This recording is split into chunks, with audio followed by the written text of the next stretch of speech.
क्या आप जानते हैं कि ज़िंदगी में आगे ना बढ़ पाने की सबसे बड़ी वजह क्या होती है? बीते हुए कल से हमारा लगाव। हीलिंग का असली मतलब होता है पास्ट को पीछे छोड़ना, मन में एक नया बिलीफ पैदा करना और आने वाले भविष्य की तरफ विश्वास के साथ आगे कदम बढ़ाना। और वेक्स किंग की लिखी हुई किताब healing is the new high हमें यही सिखाती है कि ड्रग्स या अल्कोहल के नशे से या सोशल मीडिया के नशे से जो हाई आप महसूस करते हैं, वो हाई हीलिंग के हाई के मुकाबले काफ़ी कमज़ोर होता है।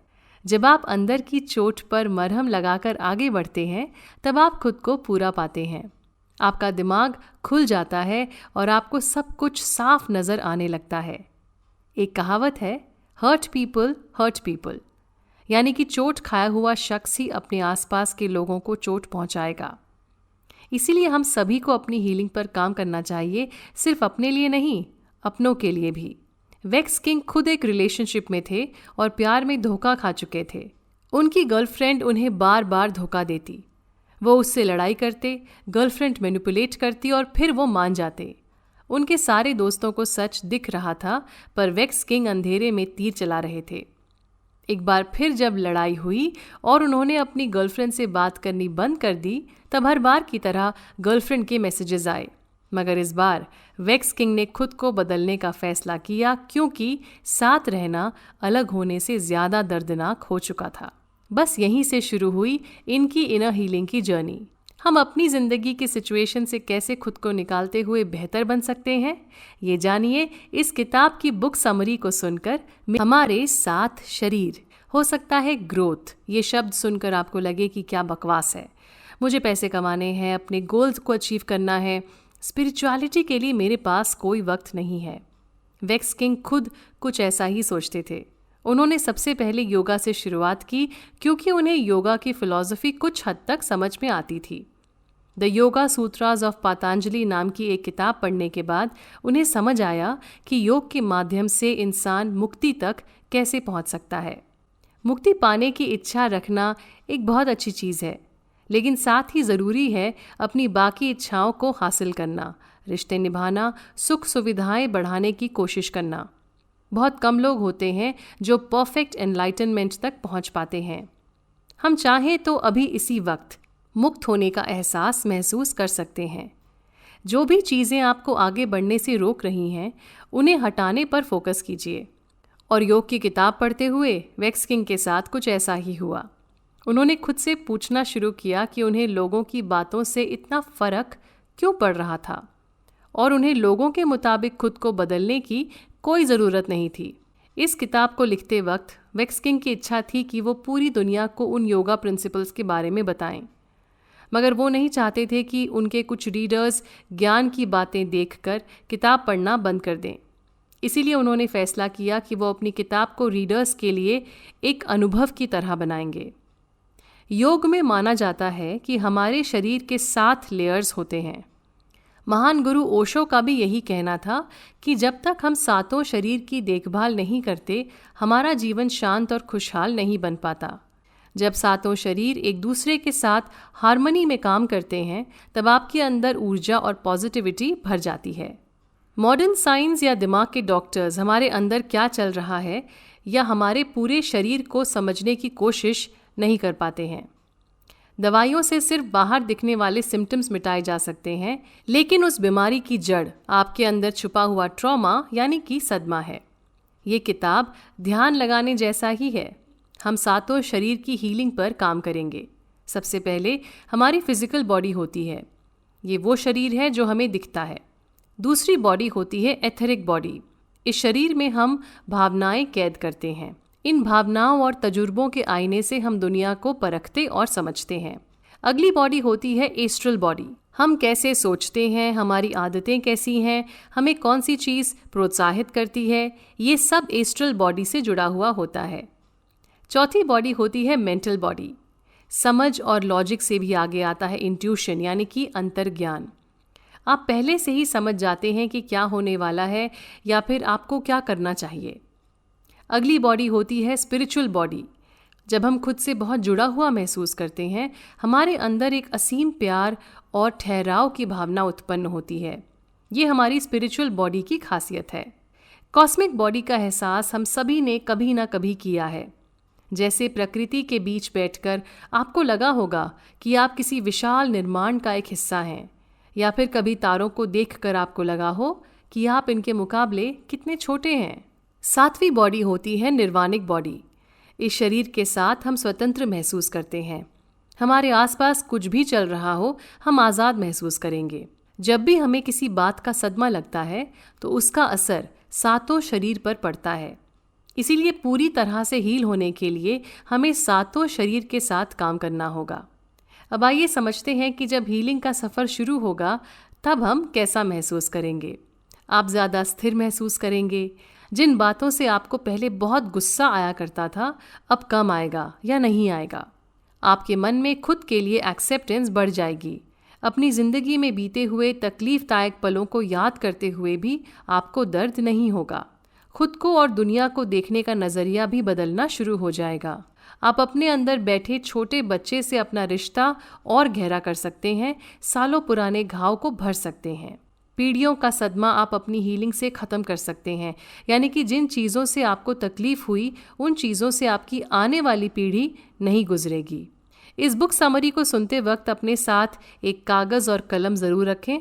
हर चैप्टर अपने आने वाले चैप्टर से जुड़ा हुआ है और सभी चैप्टर्स में एक्सरसाइजेज हैं। सारे चैप्टर्स पढ़ने के बाद एक बार फिर आप उन चैप्टर्स को पढ़ें जो आपको सबसे ज़्यादा लाभदायक लगते हैं।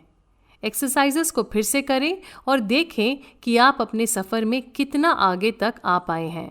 दरअसल हारने जैसा कोई शब्द है ही नहीं। हर बार गिरकर हम खड़े हो सकते हैं, इसीलिए हम कभी भी हारते नहीं हैं। तो चलिए खुद को समझने का सफ़र शुरू करते हैं। आप सुन रहे हैं वेक्स किंग की लिखी हुई किताब healing is the new high की बुक समरी। फिजिकल बॉडी से शुरुआत। फिजिकल बॉडी में सारा दर्द छुपा हुआ होता है। इसका मतलब है कि फिजिकल बॉडी से सारा दर्द निकाला भी जा सकता है। जब भी हम किसी सदमे से गुजरते हैं तो वो दर्द हमारे शरीर में कहीं दब जाता है और फिर जब हम चलते हैं, बैठते हैं, दौड़ते हैं, तब वो दर्द वापस उभर कर आता है। वेक्स किंग को अगर कोई कपल लड़ता हुआ नज़र आता था या फिर अपनी एक्स गर्लफ्रेंड के जैसी कोई भी लड़की नज़र आती थी तो उनका दिल ज़ोर से धड़कना शुरू हो जाया करता था।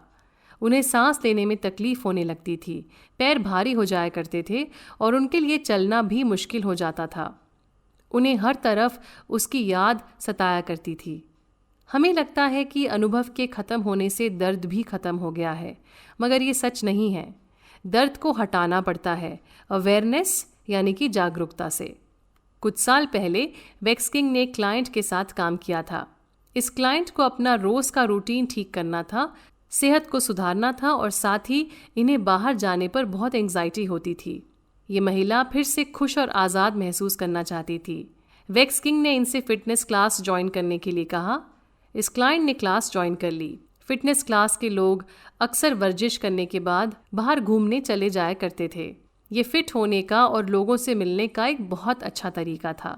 मगर कुछ हफ्ते बाद इस महिला को इन क्लासेस में जाना एक मुसीबत सी लगने लगी। इन्हें वर्कआउट से परेशानी नहीं थी, बल्कि वर्कआउट्स के बाद सबके साथ बाहर जाना इनके लिए बेहद मुश्किल हो चुका था।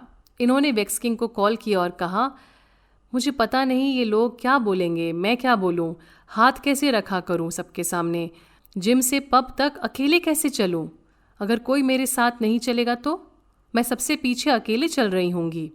वेक्स किंग को इस क्लाइंट की बातें बहुत अजीब लगीं। उन्हें लगा कि शायद वो पूरी कहानी जानते ही नहीं हैं। फिर क्लाइंट ने कहा कि हो सकता है ये लोग नहीं चाहते कि वो उनके साथ घूमने आए। शायद वो मना नहीं कर पा रही हैं क्योंकि मना करना बहुत रूड माना जाएगा। शायद वो सब लोग उनसे नफरत करते हैं। वेक्स किंग ने क्लाइंट को रोकते हुए कहा कि वो सब अजनबी हैं, वो तुमसे नफरत क्यों करेंगे। तब क्लाइंट ने कहा, मुझसे हमेशा सभी ने नफरत की है। बस यही थी सारी परेशानी की जड़। वेक्स किंग समझ गए कि अब उन्हें इस क्लाइंट के साथ बहुत सावधानी से आगे बढ़ना होगा। उन्होंने कहा कि वो विस्तार में इस महिला से बात करना चाहेंगे और वेक्स किंग उनसे नफरत नहीं करते हैं। अब क्लाइंट ने अपनी कहानी बतानी शुरू की। इनके बहुत सारे दोस्त हुआ करते थे, बचपन की दोस्ती थी और इस ग्रुप में एक दोस्त से इन्हें प्यार भी हो गया। 25 साल की उम्र में दोनों ने शादी कर ली। 10 साल की शादी में इस महिला को हमेशा लगा कि वो दोनों बहुत खुश हैं। फिर एक दिन जब वो घर आईं, उन्होंने अपनी एक दोस्त को अपने घर में देखा। उन्हें लगता था कि ये दोस्त पूरे ग्रुप में उनके सबसे ज़्यादा करीब है। ये लड़की उनके लिविंग रूम में कम कपड़ों में बैठी हुई थी। एक हाथ में टीवी का रिमोट था और दूसरे हाथ में ड्रिंक का ग्लास। फिर उनके हस्बैंड बाहर आए। उन्होंने भी काफ़ी कम कपड़े पहने हुए थे।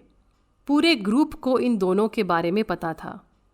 8 लोगों का ग्रुप था और इन दोनों का रिश्ता 18 साल की उम्र से चल रहा था। सिर्फ इस महिला को अपने रिश्ते का, अपनी दोस्ती का, अपनी शादी का सच नहीं पता था। इसीलिए उन्होंने यही माना कि सब उनसे नफरत करते थे, इसीलिए उनका साथ किसी ने भी नहीं दिया। इस कदर धोखा खाने के बाद उनका खुद पर से विश्वास उठ चुका था।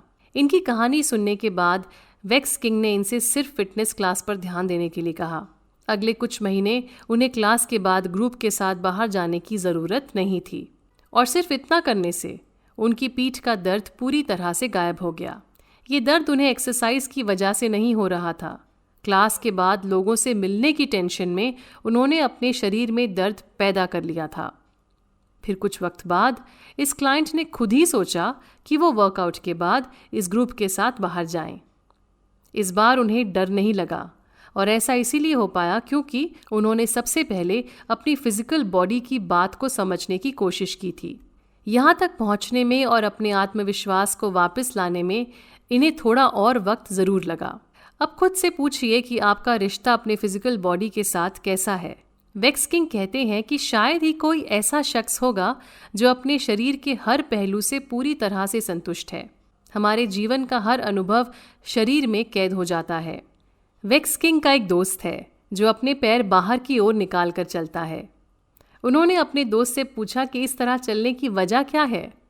तो दोस्त ने कहा कि बचपन में उसके दादाजी उसे पिजन टोड बुलाते थे, यानी कि उसके पैर एक कबूतर की तरह हैं।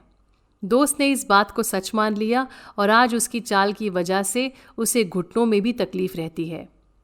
बचपन में कही गई कोई बात, शरीर सुंदर ना होने का डर, लोगों के सामने दिखने का डर या ऐसी कोई भी सोच हमारे शरीर में दिक्कतें पैदा कर सकती है। आइए इस किताब की पहली एक्सरसाइज को करते हैं। ये एक्सरसाइज शरीर में होने वाली किसी भी प्रकार की असहजता को हमारी अवेयरनेस में लाने में मदद करेगा। अपने शरीर को हम सबसे पहले स्कैन करेंगे, खुद को एक गहरे रिलैक्सेशन की स्थिति में ले जाएंगे। शरीर में आपको कहाँ तकलीफ हो रही है या बेचैनी का एहसास उठ रहा है, इस पर ध्यान देंगे। फिर खुद से पूछेंगे कि आपने शरीर में कहाँ कहाँ अपने पुराने अनुभवों के दर्द को अभी भी कैद किया हुआ है। इससे आपको ये समझ आ जाएगा कि आपको किन एरियाज़ पर काम करना है। आप खुद को शरीर के करीब आता महसूस करेंगे। जब हम अपने शरीर को पूरी तरह से अपनाते हैं तब हमारी हीलिंग की प्रक्रिया खुद ब खुद शुरू हो जाती है। कुछ बॉडी स्कैन प्रैक्टिसेस में लोग अपनी आंखें बंद कर लेते हैं, मगर आंखें बंद करने से हमारा ध्यान अंदर की दुनिया पर केंद्रित हो जाता है। वेक्स किंग की बताई हुई एक्सरसाइज आप खुली या बंद आंखों के साथ कर सकते हैं। हो सकता है कि आंखें बंद करने से आपको कुछ बातें याद आएं, जिनसे आपका इमोशनल स्ट्रेस और ज़्यादा बढ़ सकता है। ऐसे में आंखें खुली रखना आपके लिए बेहतर होगा। तो चलिए अब शुरू करते हैं। एक शांत कमरा ढूंढ लीजिए जहां आपको कोई डिस्टर्ब नहीं करेगा। एक्सरसाइज शुरू करने से पहले ध्यान से सारे इंस्ट्रक्शन सुन लीजिए। अपनी पीठ पर लेट जाइए, टांगों को खोल कर रखें, बाहों को दोनों तरफ फैला दीजिए और हथेली को आकाश की तरफ रखें। आंखें बंद कर सकते हैं या फिर खुली छोड़ दीजिए। अगर चेहरे पर बाल आ रहा है तो उसे हटा दीजिए। खुजली कर लीजिए और जब आप तैयार हों तब अपने शरीर की ओर ध्यान देना शुरू करें। पैरों से शुरुआत कीजिए। शरीर के हर हिस्से पर ध्यान दीजिए। आपको कुछ भी बदलना नहीं है, सिर्फ ध्यान दीजिए। दाईं एड़ी, दायां पैर, इस पर ध्यान दीजिए। अब बाईं एड़ी, बायां पैर, इस पर ध्यान दीजिए। अब अपने पेट पर ध्यान दीजिए। दाईं छाती, बाईं छाती पर ध्यान दीजिए। कंधों पर ध्यान दीजिए। कंधों के ऊपरी हिस्से पर ध्यान दीजिए। पीठ पर ध्यान दीजिए। पूरी पीठ पर ध्यान दीजिए। अब दाएं हाथ और हाथ की उंगलियों पर ध्यान दीजिए। बाएं हाथ और उंगलियों पर ध्यान दीजिए। अब गले पर ध्यान दीजिए। गाल, माथा, दोनों कान, नाक और मुंह पर ध्यान दीजिए। सर के ऊपरी हिस्से पर ध्यान दीजिए। सर और गले के पिछले हिस्से पर ध्यान दीजिए। अब आपका शरीर पूरी तरह से रिलैक्स्ड है। इस अवस्था में आप अपने शरीर से जुड़ा हुआ महसूस कर रहे हैं। अब आपको एहसास होगा कि आपके शरीर से किस तरह की ऊर्जा निकल रही है। क्या आपको किसी हिस्से में तकलीफ है? क्या कोई ऐसा हिस्सा है जिसकी तरफ आप ध्यान देना नहीं चाह रहे क्योंकि कोई पुरानी याद ऊपर आती नजर आ रही है? उन्हीं हिस्सों पर ध्यान दीजिए। आपको कुछ करना नहीं है, बस एक्सेप्ट कीजिए कि वहाँ कुछ है जिसे आपको हील करना है। इस एक्सरसाइज के बाद अपने हाथों को अपने सीने पर रखिए और खुद को थैंक यू कहिए।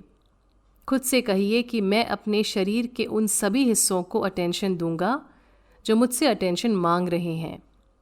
एक गहरी सांस भरिए और जब भी आप तैयार महसूस करें, उठकर बैठ सकते हैं। किसी भी तरह का रेजिस्टेंस या प्रतिरोध हमें बताता है कि शरीर के उस हिस्से में ट्रॉमा दबा हुआ है। इसीलिए उन हिस्सों से डरने की बजाय उन पर अपना ध्यान लगाएं। Dutch psychiatrist Bessel van der कोक का कहना है कि किसी हादसे के सालों बाद भी उस हादसे की याद एक बार फिर हमारे दिमाग में ट्रिगर हो सकती है। अगर हम अपने ट्रॉमा से भागने की या उसे दबाने की कोशिश करेंगे तो वो लौटकर हमें परेशान ज़रूर करेगा। इसीलिए हमें उस ट्रॉमा को एक्सेप्ट करना है। अपनाने से हमारी हीलिंग का प्रोसेस शुरू हो जाता है। वेक्स किंग ने साल 2019 में मदर्स डे के दिन इंस्टाग्राम पर एक पोस्ट डाला था। इस पोस्ट में उन्होंने अपने बचपन के ट्रॉमा के बारे में दुनिया को बताया। बचपन में इनके पिता गुजर गए थे। इनकी माँ ने एक नए देश में नई भाषा के साथ अकेले बच्चों को बड़ा किया। माँ के इन-लॉज बेहद बदतमीज़ थे और उनकी वजह से इनकी परेशानियाँ और बढ़ गई थीं। वेक्स किंग को हमेशा लगता था कि वो कहीं भी फिट नहीं होते और वो सबसे अलग हैं। वो सीधे खड़े नहीं होते थे क्योंकि उनमें कॉन्फिडेंस की भारी कमी थी, मगर साथ ही साथ अपनी माँ की वजह से उनके अंदर बहुत हिम्मत थी। उन्हें जीवन में मुसीबतों के बावजूद आगे बढ़ना आता था। जिंदगी अस्थिर थी मगर उनका दिल काफ़ी मजबूत था। कोई भी सदमा हमें अंदर तक दुख से हिला देता है, मगर ये भी एहसास दिलाता है कि हम कितने मजबूत हैं। उस सदमे के बावजूद हम जिंदा हैं। अपने शरीर को अलग तरीके से हिलाने से भी हीलिंग की प्रक्रिया शुरू हो जाती है। अगर आप दुनिया में बिल्कुल नए हैं तो आप इस दुनिया को कैसे देखेंगे? अपने शरीर को किस तरह से हिलाएंगे? शरीर को नए तरीके से हिलाने से हमारा दिमाग भी एक नए तरीके से चलना शुरू हो जाता है। इस किताब की अगली एक्सरसाइज में हम कुछ ऐसा ही करने वाले हैं। किसी शांत जगह में बैठ जाएं जहां कोई दरवाज़ा खोलकर आपको डिस्टर्ब ना कर सके। इस एक्सरसाइज के ज़रिए हम अपने अंदर बैठे छोटे बच्चे या इनर चाइल्ड से जुड़ने की कोशिश करेंगे और उन बिलीव्स को बाहर निकालेंगे जिनकी वजह से आपकी प्रगति रुकी हुई है। आपको ये करते वक्त हो सकता है थोड़ा अजीब लगे या फिर आपको कुछ भी महसूस ना हो। सच तो ये है कि खुद को हील करने का सफ़र शांति से पूर्ण नहीं होता है। कुछ खुशी के पल होंगे और कुछ बहुत ही दर्द भरे दिन भी होंगे। इसीलिए हमें अपने अंदरूनी घाव पर बहुत ही धैर्य से काम करना है। 10 या 15 मिनट निकाल कर बैठ जाइए। अगर हो सके अपनी आँखों को खुला रखें। पीठ सीधी रखकर बैठ जाएं। पैरों को छाती की तरफ खींचें। दोनों हाथों को पैरों के आगे लाकर हाथ मिलाइए। अब अपने सर को अपने घुटनों पर रखें। अपनी आंखें बंद कर लीजिए। आती जाती सांस को ऑब्जर्व कीजिए। इसी अवस्था में बैठे हुए शरीर के 3 पॉइंट्स पर ध्यान दीजिए। अपने माथे पर गौर कीजिए, फिर छाती के बीच ध्यान दीजिए, पेट के निचले हिस्से पर ध्यान दीजिए। शरीर के तीनों हिस्से रिलैक्स्ड महसूस कर रहे हैं। अब बहुत ही धीरे से अपने सर को ऊपर उठाना शुरू कीजिए। इतने धीरे से उठाइए जैसे मानो आप पहली बार अपना सर उठा रहे हों। आंखें बंद रखिए। अब बंद आंखों के साथ दोनों हाथ उठाइए। बहुत ही धीरे से हाथ उठाइए। हाथों के मसल्स को हिलता हुआ महसूस कीजिए। अब धीरे से हाथों को सर के ऊपर तक ले आइए। अब उंगलियों को सीधा कर लीजिए। सोचिए कि आपके हाथ पहली बार इस तरह से हवा में आज़ादी से झूल रहे हैं। अब अपने सर को पहले दाईं तरफ, दाएं कंधे के ऊपर झुकाइए, फिर सर को बाईं तरफ, बाएं कंधे की ओर ले जाइए। ऐसा करके आप अपने शरीर के साथ एक्सपेरिमेंट कर रहे हैं। धीरे धीरे अपने हाथों को नीचे ले आइए। हाथों को वापस पैरों के आगे लाकर हाथ मिला लीजिए। अब धीरे से अपनी आंखें खोलिए। अपने आसपास देखिए। आपको सब कुछ नया सा लगेगा। इस एक्सरसाइज के असर को अच्छी तरह महसूस करने के लिए आप इसे 3 से 4 बार कर सकते हैं। हो सकता है आपको ये करने के बाद कोई ख़ास फ़र्क महसूस ना हो, लेकिन ये करने से आपने अपने शरीर में फंसी हुई एनर्जी को रिलीज़ किया। आपने अपने शरीर के साथ दिमाग को भी एक नए तरीके से काम करना सिखाया। शरीर से किसी भी तरह की टेंशन को बाहर निकाला। एक छोटे बच्चे की तरह इस एक्सरसाइज को करें ताकि हर बार जब आप आंखें खोलें आपको अपने आसपास की दुनिया नई सी लगे। आप सुन रहे हैं वेक्स किंग की लिखी हुई किताब healing is the new high की बुक समरी में आपकी अनुभूति कैसी है। एथेरिक शरीर के साथ काम करने से हम अपनी अनुभूति यानी कि वाइब्रेशन बदल सकते हैं। अपने दिल पर हाथ रखिए। एक गहरी सांस भरिए। कैसा महसूस कर रहे हैं आप? आज आप क्या चाहते हैं? दुनिया से छुपना चाहते हैं या फिर अपने भविष्य को लेकर बहुत एक्साइटेड हैं? हमारी वाइब्रेशन वो एनर्जी है जो हम दुनिया में बाहर भेजते हैं और वही एनर्जी लौट कर हमारे पास वापस आती है। अगर आप तकलीफ़ में हैं तो आपके पास ज़्यादातर वही लोग आएंगे जो खुद तकलीफ़ में हैं। अगर आप खुद को कुछ नहीं समझते तो आपके आसपास के लोग भी आपको प्यार और इज्जत नहीं देंगे। अगर आपकी वाइब नीचे है और अंधेरे में है तो आपके पास ऊंची वाइब वाले शख्स आ नहीं पाएंगे। वेक्स किंग ने अपनी पहली किताब गुड वाइब्स गुड लाइफ में यही लिखा है कि अपनी वाइब बढ़ाने का एक तरीका है और वो है खुद से प्यार करना, मेडिटेट करना, अच्छा भोजन खाना, खूब पानी पीना, इस पल में जीना और बहुत सारे तरीके हैं जिन्हें अपनाकर हम अपनी वाइब को सुधार सकते हैं। सेल्फ केयर यानी खुद का ध्यान रखना हील होने के लिए बेहद ज़रूरी है। साधारण चीज़ें जैसे कि संगीत सुनना, प्रकृति में समय बिताना, योग अभ्यास करना, गर्म पानी से नहाना या फिर किसी अच्छे दोस्त से बातचीत करना भी सेल्फ केयर का ही हिस्सा है। आपके आसपास के लोगों की कैसी वाइब्रेशन है, इसका असर भी आपकी हीलिंग पर पड़ता है। अगर आपकी वाइब्रेशन हाई है और आप खुद से जुड़ा हुआ महसूस कर रहे हैं तो आपको हर चीज़ अच्छी लगेगी। आप में आत्मविश्वास होगा। दूसरों को लगेगा कि आपके चेहरे पर तेज है। कामयाबी और खुशियाँ आपके पास आसानी से आ जाती हैं। आपके दिमाग में नए नए आइडियाज़ आते रहते हैं और कभी अगर चीज़ें आपके मुताबिक नहीं चलती तब भी आपका मन मजबूत रहता है और आपको विश्वास होता है कि बहुत जल्द आपका जीवन फिर से पटरी पर लौट आएगा। इस ऊंचे लेवल पर वाइब्रेट करना मुश्किल होता है अगर आपके अंदर किसी सदमे का दर्द दबा हुआ हो तो। इसीलिए इस भार को हटाने के लिए थोड़ी मेहनत करनी पड़ती है। मगर ये मेहनत करने से आपके अंदर स्थिरता आती है और आप खुद को उस दर्द की चपेट से बाहर निकाल पाते हैं। आपको कैसे पता चलेगा कि वाइब्रेशन बढ़ाने की ज़रूरत है? सुबह उठते ही खुद से पूछिए कि आप कैसा महसूस कर रहे हैं। अगर सुबह सुबह आप थके हुए हैं या दुखी हैं तो फिर आपकी वाइब्रेशन काफ़ी नीचे है। आप अपने आसपास के अंधेरे के चपेट में हैं। हमें कुदरत ने एक वेसल दिया है। ये वेसल है हमारा शरीर। इस शरीर के साथ हम एनर्जी एक्सप्रेस करते हैं। खुद को अंदर से हील करने का काम खुद से प्यार जताने का सबसे नेक तरीका होता है। जब हम ये करना शुरू करते हैं, हमारी वाइब्रेशन खुद ब खुद बढ़नी शुरू हो जाती है। अगर आपके जीवन में सारे रिश्ते आपको उठाते हैं तो हीलिंग काफ़ी आसान बन जाती है। लेकिन अगर आसपास के लोग आपको नीचे लाते हैं तो खुद को ऊंचे वाइब्रेशन में रखना काफ़ी मुश्किल हो जाता है। हमारे जीवन का हर सदमा किसी इंसान से जुड़ा होता है। उस सदमे के दौरान या उस सदमे के बाद आप किन लोगों के साथ हैं, आपकी हीलिंग पर इस बात का गहरा असर पड़ता है।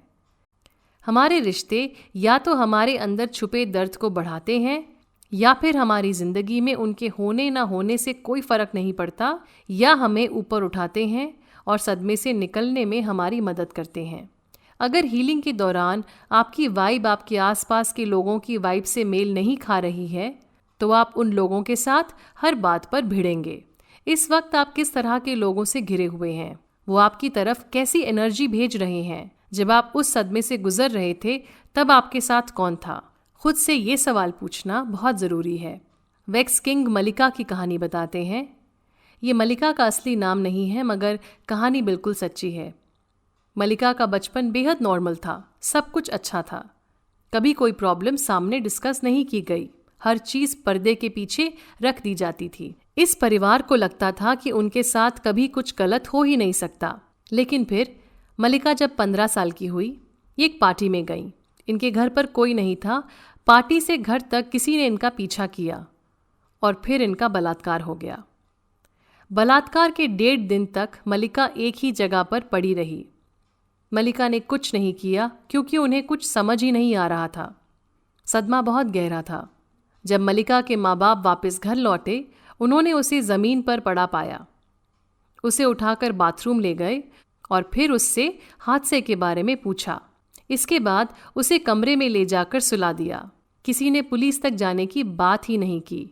शायद उन्हें लगा कि समाज में बदनामी होगी। शायद उन्हें समझ ही नहीं आया कि इस स्थिति में क्या करना चाहिए। मलिका ने खुद भी ये बात किसी को नहीं बताई। घर में कोई किसी से इस बारे में बात करता ही नहीं था। मलिका के माँ बाप बस उनसे इतना कहते कि बाहर जाओ, लोगों से मिलो, हर कोई खराब नहीं होता। मगर मलिका बुरी तरह से डर चुकी थी। मलिका को इस सदमे से उभरने के लिए अपने घर से किसी तरह का सपोर्ट नहीं मिल रहा था। अगले 10 साल मलिका खोई हुई थी। उसने ड्रग्स, शराब, गलत दोस्तों का सहारा लिया और उसकी हरकतों से उसके माँ बाप और परेशान हो गए क्योंकि मलिका अब उनके हिसाब से एक अच्छी बच्ची नहीं कहलाई जा सकती थी। मलिका के माँ बाप ये समझ ही नहीं पाए कि उसमें आया बदलाव बलात्कार के हादसे से जुड़ा हुआ था। अगर मलिका के परिवार वाले उस हादसे के बाद ये समझ पाते कि उन्हें मलिका को कैसे संभालना है तो उसकी आगे की जिंदगी काफ़ी अलग हो सकती थी। 26 साल की उम्र में मलिका ने थेरेपी लेने का फैसला किया। फिर कुछ समय बाद उसने अपनी जिंदगी जीने के तरीके में बदलाव लाने की कोशिश की। अपने आसपास सिर्फ उन्हीं लोगों को रखा जिनकी वाइब्रेशन ऊंची थी या वैसे लोग जिनकी तरह मलिका खुद बनना चाहती थी। किसी भी सदमे के बाद आप वापस नहीं जा सकते। आप पहले जैसे नहीं बन सकते। आप ये नहीं कह सकते कि वो हादसा हुआ ही नहीं। वैक्स किंग के कुछ क्लाइंट्स कहते हैं कि मेरे माँ बाप मेरे भाई को मुझसे ज़्यादा पसंद करते थे, लेकिन शायद ये सच नहीं है क्योंकि मेरे माँ बाप बहुत अच्छे इंसान हैं।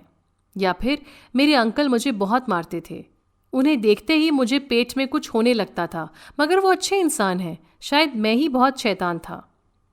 आपके साथ जो भी हुआ उसमें आपकी कोई गलती नहीं थी, ये समझना बहुत ज़रूरी है। अगर आपको किसी ने अब्यूज़ किया तो इसमें आपका कोई हाथ नहीं है। पुराने दर्द को एक नए विश्वास के साथ रिप्लेस करना है। खुद से कहिए, मुझसे जितना हो सकता था मैंने उस वक्त किया और अब मैं सुरक्षित हूँ।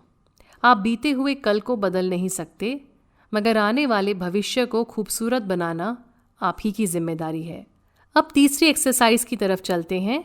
इस एक्सरसाइज के माध्यम से आप अपने नज़रिए को बेहतर समझ पाएंगे। दूसरों के जैसा बनने की बजाय आप ये देखेंगे कि क्या दूसरे आपके वाइब्रेशन से ऊपर हैं या नीचे। अक्सर जब हम किसी से पहली बार मिलते हैं, हम ये सोचते हैं कि उन्हें हम कैसे लगे होंगे। हर इंसान चाहता है कि उसे सब पसंद करें, और अगर आपके साथ जीवन में कोई हादसा हो चुका है तो फिर पसंद किए जाने की ये चाह और बढ़ जाती है। आप सबके साथ फिट इन होना चाहते हैं, अकेलेपन से आपको डर लगता है, लेकिन ऐसा करने से इंसान खुद को कभी समझ ही नहीं पाता और फिर किसी और के साथ भी एक गहरा रिश्ता बन नहीं पाता। हमें बेहतर बनने की कोशिश करनी चाहिए, मगर वो कोशिश खुद के लिए होनी चाहिए, ना कि किसी और की नज़रों में बेहतर दिखने के लिए।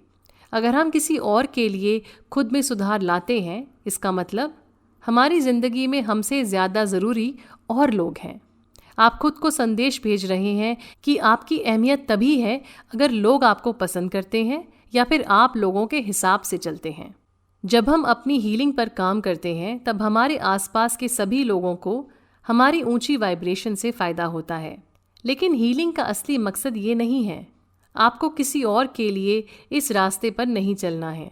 इस रास्ते पर हम चलते हैं ताकि हम खुद से रिश्ता जोड़ सकें, क्योंकि हम मानते हैं कि हम एक खूबसूरत ज़िंदगी के हकदार हैं।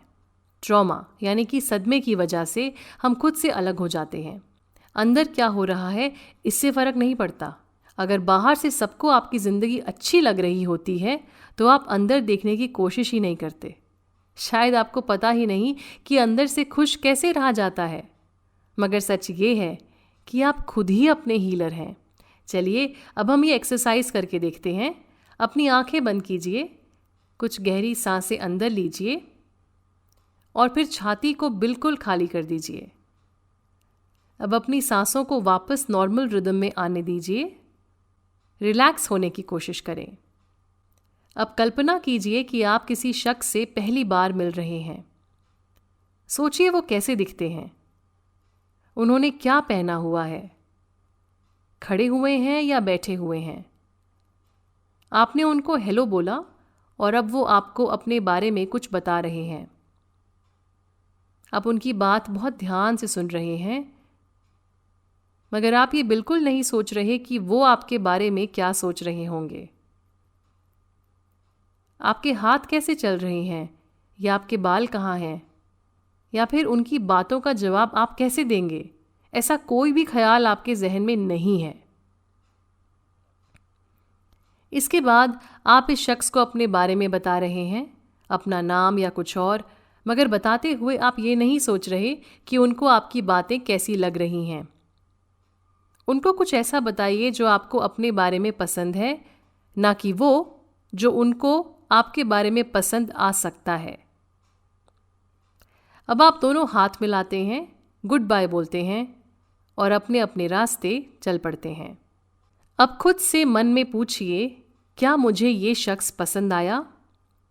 ये सवाल पूछकर हम सामने वाले को जज नहीं कर रहे हैं, हम बस खुद का सच समझने की कोशिश कर रहे हैं।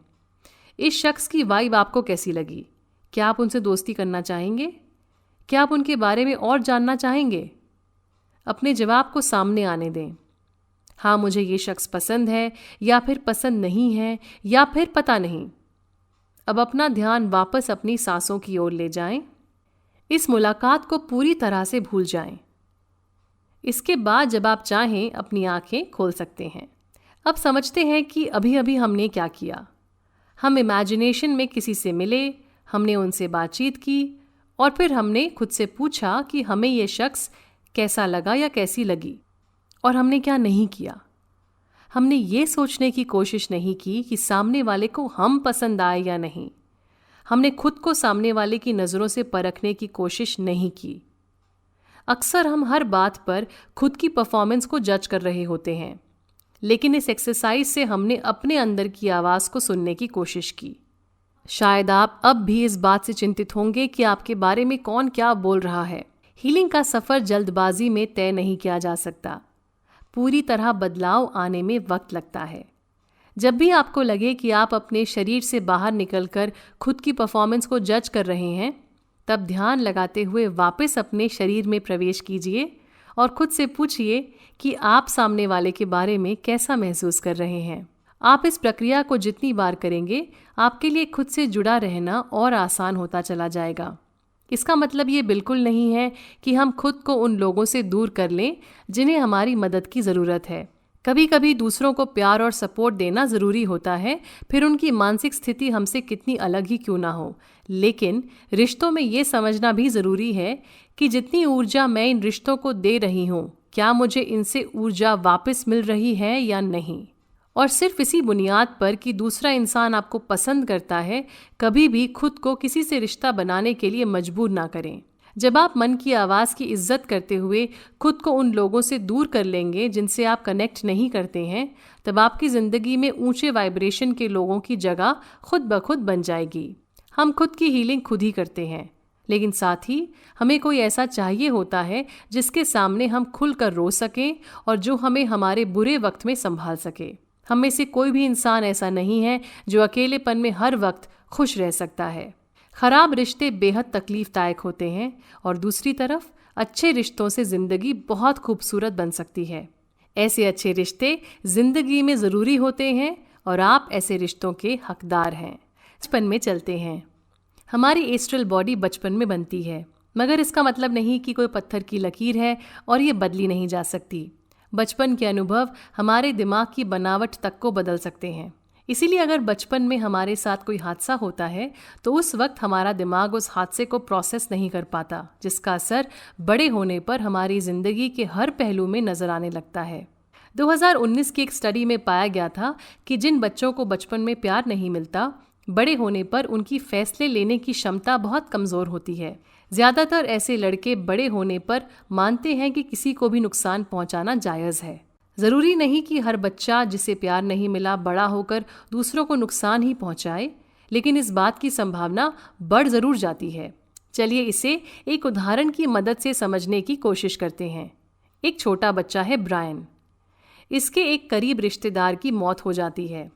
ब्रायन के पिता उसे कहते हैं कि रोना नहीं है, क्योंकि रोना कमज़ोर होने की निशानी होती है। एक आदमी कभी नहीं रोता और रोते हुए आदमी को इज्जत नहीं मिलती। अब पिता की कही हुई बातों से ब्रायन को क्या सीख मिली? एक आदमी रोता नहीं है, कमज़ोर इंसान रोते हैं, रोने पर इज्जत नहीं मिलेगी और उसे अपने पिता की तरह एक आदमी बनना है। फिर ब्रायन बड़ा होगा, उसे एक लड़की से प्यार हो जाएगा। फिर एक दिन ब्रायन के पिता की मृत्यु हो जाएगी।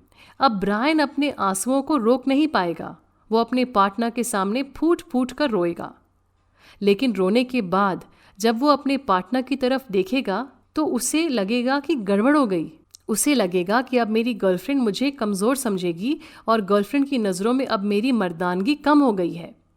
ऐसे में ब्रायन खुद ही गर्लफ्रेंड से दूर रहने लगेगा। क्या ब्रायन का सोचना सही है? गर्लफ्रेंड की नज़रों में ब्रायन के लिए प्यार था।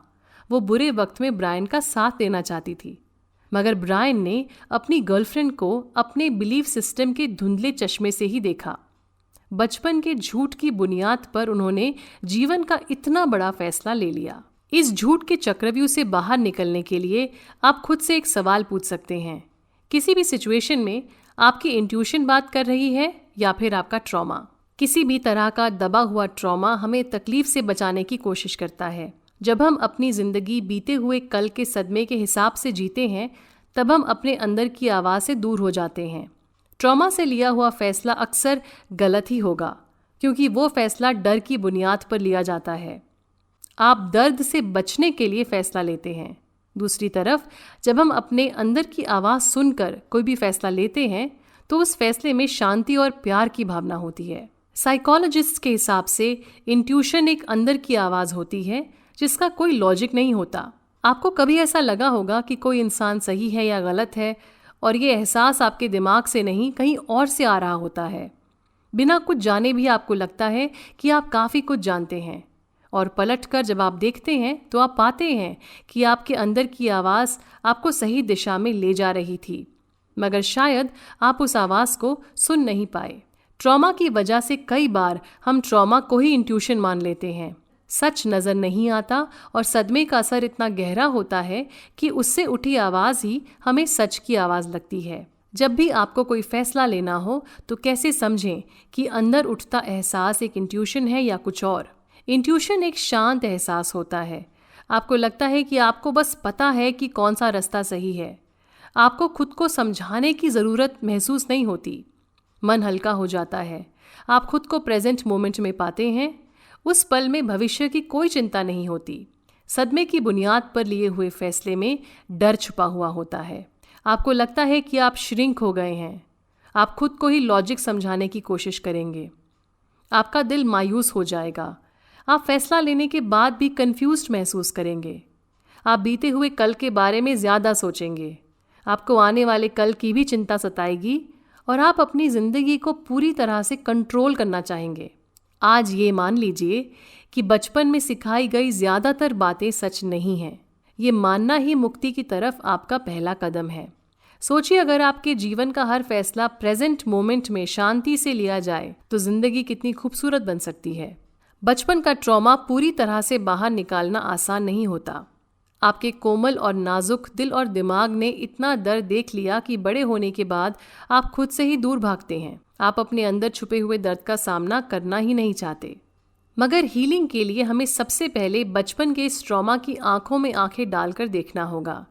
ये ट्रॉमा किसी न किसी तरीके से ऊपर आता ही रहता है, क्योंकि इसी की बुनियाद पर हमारे जीवन के सारे बिलीव्स टिके हुए हैं। अच्छी खबर ये है कि हम अपने पुराने बिलीव्स को हटा सकते हैं और नए बिलीव्स पैदा भी कर सकते हैं। इस काम में मेहनत है, लेकिन ये मेहनत ज़िंदगी को काफ़ी खूबसूरत बनाने की क्षमता रखती है। अगली एक्सरसाइज आपको थोड़ी मुश्किल लगेगी। हमें अपने बीते हुए कल में जाकर जीवन के उन सारे सदमों को याद करना है जिनकी छाप हमारे दिल और दिमाग पर अभी तक है। उन सारी यादों को लिखें जिनसे आप अभी भी इमोशनली जुड़े हुए हैं। ये वो बातें हैं जो आपको आसानी से याद आ जाएंगी, जैसे आपकी माँ की कही हुई कोई बात जिससे आपको बहुत तकलीफ हुई थी, आपके पिता ने आपको सबके सामने मारा था, किसी टीचर ने आपको क्लास में इंसल्ट किया था, कभी आपने किसी से कुछ ऐसा कहा था जिसके लिए आप खुद को माफ़ नहीं कर पाए, कभी किसी ने आपको रिजेक्ट किया था, या कोई भी ऐसी याद जिसके सामने आते ही आपका मन भारी हो जाता है। इस एक्सरसाइज को कुछ दिन का वक्त दीजिए। हर दिन लिस्ट में नई यादें जोड़ते चले जाइए। लिखने में बहुत लंबा गैप ना रखें ताकि आपका दिमाग इस विषय में सोचता रहे। जब आपको लगे कि आपकी लिस्ट पूरी हो गई है, तब उसके नीचे एक लकीर बना दें। इस एक्सरसाइज के दौरान आपको तकलीफ होगी। उन यादों को कागज़ पर उतारते वक्त भारीपन का एहसास भी होगा। सबसे पहले लिस्ट को एक टाइटल दीजिए। यादों को किसी ऑर्डर में लिखने की ज़रूरत नहीं है। जैसे जैसे यादें सामने आती जाएंगी, आप उन्हें लिखते जाइए। उन यादों को अब 1 से 10 के स्केल पर रेट कीजिए। 1 यानी कि हल्की याद है और 10 यानी कि उस याद से जुड़ा इमोशन काफ़ी इंटेंस है। अगर आप किसी भी याद को 6 या 7 के ऊपर रेट करते हैं, तो ऐसे में वेक्सकिंग का सुझाव है कि आपको किसी मेंटल हेल्थ प्रोफेशनल से मिलकर थेरेपी लेनी चाहिए। इस काम को करते समय भी आप ब्रेक्स ले सकते हैं। लिस्ट के बनने पर अपने नाक से धीरे से 3 गहरी सांसें अंदर लीजिए और मुंह से बाहर छोड़ दीजिए। अपने पैरों को ज़मीन से जोड़ कर रखें। अब सोचिए कि आपके बाहर एक कंटेनर रखा हुआ है जो बहुत मजबूत है और उसे सिर्फ आप ही बंद कर सकते हैं या खोल सकते हैं। आप उस कंटेनर को खोलते हैं और उसमें हर एक दर्द देने वाली याद को डाल देते हैं। फिर आप इस कंटेनर को बंद कर देते हैं ताकि वो याद हील हो सके। ज़्यादातर लोग जो बहुत सारा ट्रॉमा अपने अंदर दबाकर घूमते हैं, उनकी बाउंड्रीज़ काफ़ी कमज़ोर होती हैं। बाउंड्री यानी कि सीमा एक ना दिखने वाली ऐसी लकीर होती है जिससे सामने वाला समझ जाता है कि वो आपसे क्या कह सकता है और क्या उसे नहीं कहना चाहिए। हम में से कोई भी किसी का दिल दुखाना नहीं चाहता, लेकिन ये समझना ज़रूरी है कि हमें बाउंड्री लोगों से पीछा छुड़ाने के लिए नहीं बनानी है। बाउंड्री से हम खुद का बेहतर ख्याल रख पाते हैं और फिर जीवन में समझदार लोगों के साथ सार्थक रिश्ते बन पाते हैं। वेक्स किंग की दोस्त शीना एक कोच है और एक दिन उनसे मिलने उनकी नई क्लाइंट पेज आई। पेज के जीवन में उन्हें एक रिश्ता काफ़ी खल रहा था और वो रिश्ता था उनकी सास के साथ। सब कुछ अच्छा चल रहा था, लेकिन जब पेज माँ बनी तो सास बच्चे को बार बार देखने के लिए काफ़ी इच्छुक रहती थी। शुरुआती दिनों में किसी भी वक्त घर पर आ जाती थीं और पेज को अपने ही बच्चे के साथ वक्त बिताने का मौका नहीं मिल पा रहा था। पेज को इस बात पर काफ़ी नाराज़गी थी, मगर उन्होंने सास से कुछ नहीं कहा। कुछ साल बाद पेज और उनके पति ने एक नए शहर में शिफ्ट होने का फैसला किया। दोनों को अच्छी नौकरियां मिल गई थीं और पेज को लगा कि अब शायद उनकी सास 60 किलोमीटर गाड़ी चलाकर हर दिन अपने घर से इनके घर नहीं आ पाएंगी। लेकिन तभी सास ने कहा कि वो भी पेज के घर के बगल में नया घर लेने वाली हैं। इसी बहाने वो अपनी पोती को हर दिन स्कूल से पिक भी कर लेंगी। ये सुनकर पेज मुस्कुराई, मगर उनका दिल पूरी तरह से बैठ गया था। उन्होंने शीना को बताया कि वो फंस चुकी हैं और अब वो अपनी सास को पड़ोस में शिफ्ट होने से नहीं रोक सकती। शीना ने सब कुछ सुनने के बाद पेज से पूछा कि क्या कभी उनकी ज़िंदगी में कोई ऐसे हालात रहे हैं जब पेज कंट्रोल में बिल्कुल भी नहीं थी और उनका कहना मायने ही नहीं रखता था। इस बात पर पेज ने कहा कि जब वो 10 साल की थी, उनके पिता अपनी गर्लफ्रेंड को घर पर ले आए थे। उन्होंने अपने पिता से कहा कि मुझे आपके साथ रहना है, गर्लफ्रेंड के साथ नहीं। इस पर पिता ने पेज से कहा था कि अगर पेज गर्लफ्रेंड के साथ रहना नहीं चाहती तो पेज को किसी और को सौंप दिया जाएगा। पिता ने अपनी ज़िंदगी में बेटी से ज़्यादा गर्लफ्रेंड को इम्पोर्टेंस दी थी। फिर पेज ने अपनी शादी के बारे में बताया। उनकी सास कभी भी अपने बेटे के सामने इच्छाओं को व्यक्त नहीं करती थी। वो हमेशा पेज से आकर कहती थी कि उन्हें क्या पसंद है और उन्हें क्या चाहिए। पेज ने इस सिलसिले में कभी अपने पति की मदद मांगी भी नहीं थी। क्यों? क्योंकि उन्हें लगता था कि अगर वो अपने पति से सास के बारे में कुछ भी कहेंगी तो पति सास को चुनेगा, उन्हें नहीं। पेज बुरा लगने के डर से कभी अपने पति को कुछ बताती ही नहीं थी। शीना ने पेज के साथ बाउंड्री सेटिंग पर काम किया, उनका आत्मविश्वास बढ़ाने की कोशिश की। फिर कुछ दिन बाद पेज ने अपने पति और अपनी सास को सामने बिठाकर अपने मन की बात कही। उन्होंने बताया कि उनके छोटे परिवार को स्पेस चाहिए ताकि वो अपनी जिम्मेदारियां खुद निभा सकें और उनसे सीख सकें। उन्होंने अपनी सास को विनम्रता से समझाया कि सब उनसे बहुत प्यार करते हैं, लेकिन इस परिवार को रोज़ के चाइल्ड केयर की ज़रूरत नहीं है, बल्कि अगर बच्ची की दादी कभी कभी आए और बच्ची के साथ खेले, उससे सबको ज़्यादा खुशी मिलेगी। पेज के पति उनकी बात से बिल्कुल सहमत थे। उनकी सास को झटका ज़रूर लगा, मगर फिर वो पेज की बात समझ गई और इस तरह प्यार से रिश्ते में एक सीमा का निर्माण हो गया। खुद की बाउंड्रीज़ की इज्जत करना भी बहुत ज़रूरी है। उदाहरण के तौर पर, अगर आप एक इंट्रोवर्ट हैं जो लोगों से मिलना पसंद तो करता है, मगर उसके लिए घर पर अकेले वक्त बिताना भी उतना ही ज़रूरी है, तो ऐसे में आपको अपने पार्टनर से इस बारे में बात करनी चाहिए। हफ्ते में घर पर 3 पार्टीज करना आपके लिए मुमकिन नहीं है। या फिर क्या आपको बाहर जाना बहुत पसंद है और आपके पार्टनर को घर पर रहना ही अच्छा लगता है? इस केस में आपको अपने पार्टनर को बताना चाहिए कि आप कभी कभी अपने दोस्तों से मिलने बाहर जाएंगे। या फिर हफ्ते में किसी एक दिन आपके पार्टनर अगर आपके साथ बाहर आए तो आपको अच्छा लगेगा। अपनी नीड्स को बिना किसी झिझक के एक्सप्रेस करना भी बाउंड्री सेटिंग का एक हिस्सा होता है। अगर रिश्तेदार बिना बताए आपके घर आ धमके तो क्या परेशान हो जाते हैं?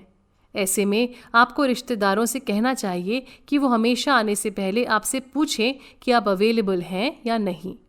क्या आपको इस बात का दुख है कि आपके परिवार वाले आपका हाल चाल जानने के लिए कभी कॉल नहीं करते? आपको उन्हें इसके बारे में बताना चाहिए। क्या आपका कोई ऐसा दोस्त है जो हर वक्त आपसे पैसे, मदद, इमोशनल सपोर्ट मांगता रहता है और आपको उससे कभी भी कुछ नहीं मिलता? अगर कोई भी दोस्ती एक तरफा हो जाए तो आप उससे पीछे हट सकते हैं। क्या आप किसी ऐसे रोमांटिक रिलेशनशिप में हैं जिसमें आपका पार्टनर आपसे खुलकर कभी भी बात नहीं करता? आप अपने पार्टनर से इस बारे में बात कीजिए, क्योंकि आप प्यार और इज्जत डिजर्व करते हैं। अपनी ज़रूरतों को खुलकर बताने का कॉन्फिडेंस रखिए। जब आप अपनी बाउंड्रीज़ की इज्जत करेंगे तो बाकी लोग भी आपकी बाउंड्रीज़ की इज्जत कर पाएंगे। बाउंड्रीज़ हमारे इमोशंस की हिफाजत करते हैं। बाउंड्रीज के जरिए हम लोगों को समझा पाते हैं कि अब हम अपना सच खुलकर बताएंगे और हम किसी और की ज़रूरतों को मन मारकर पूरा नहीं करेंगे। बाउंड्रीज हमें बदतमीज़ नहीं बनाते। सच तो यह है कि बाउंड्रीज बनाना एक बहुत ही अच्छा तरीका होता है खुद से और दूसरों से प्यार जताने का, क्योंकि जब हम खुद की बाउंड्रीज की इज्जत करते हैं तब हमारे लिए दूसरों की बाउंड्रीज को समझना और उनकी इज्जत कर पाना बेहद आसान बन जाता है। वेक्सकिंग ने इस किताब में बाउंड्री सेट करने के स्टेप्स बताए हैं। सबसे पहले गौर कीजिए कि कौन सी स्थिति या जगह या बात पर आप ट्रिगर हो जाते हैं। सामने वाले की कौन सी कही बात या हरकत पर आपको गुस्सा आता है या आपको बुरा लगता है। जब आप इनके आसपास होते हैं तब आपका शरीर कैसा महसूस करता है? आपको सबसे पहली बार ऐसा कब लगा था? क्या इस इंसान की मौजूदगी में आपका कोई पुराना जख्म ताज़ा हो रहा है? अब उस ट्रिगर या इमोशन को अपनी किसी ज़रूरत के साथ जोड़ें। उदाहरण के लिए, अगर आपका दोस्त आपकी कही हुई बात किसी और को बता देता है और आपको इस हरकत पर बहुत गुस्सा आता है, तो इसका मतलब हुआ कि आप अपने रिश्तों में भरोसे को सबसे ऊपर रखते हैं। इसी तरह से अगर आपके घर में कोई बिना बताए आ धमके तो आप नाराज़ हो जाते हैं।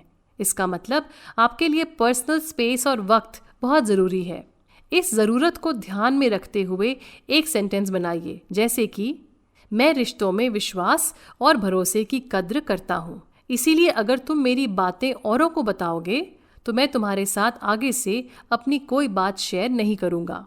या फिर मैं अपने वक्त और पर्सनल स्पेस की बहुत इज्जत करती हूँ, तुम्हारे साथ वक्त बिताना मुझे अच्छा लगता है, मगर अगली बार घर आने से पहले कॉल कर लेना।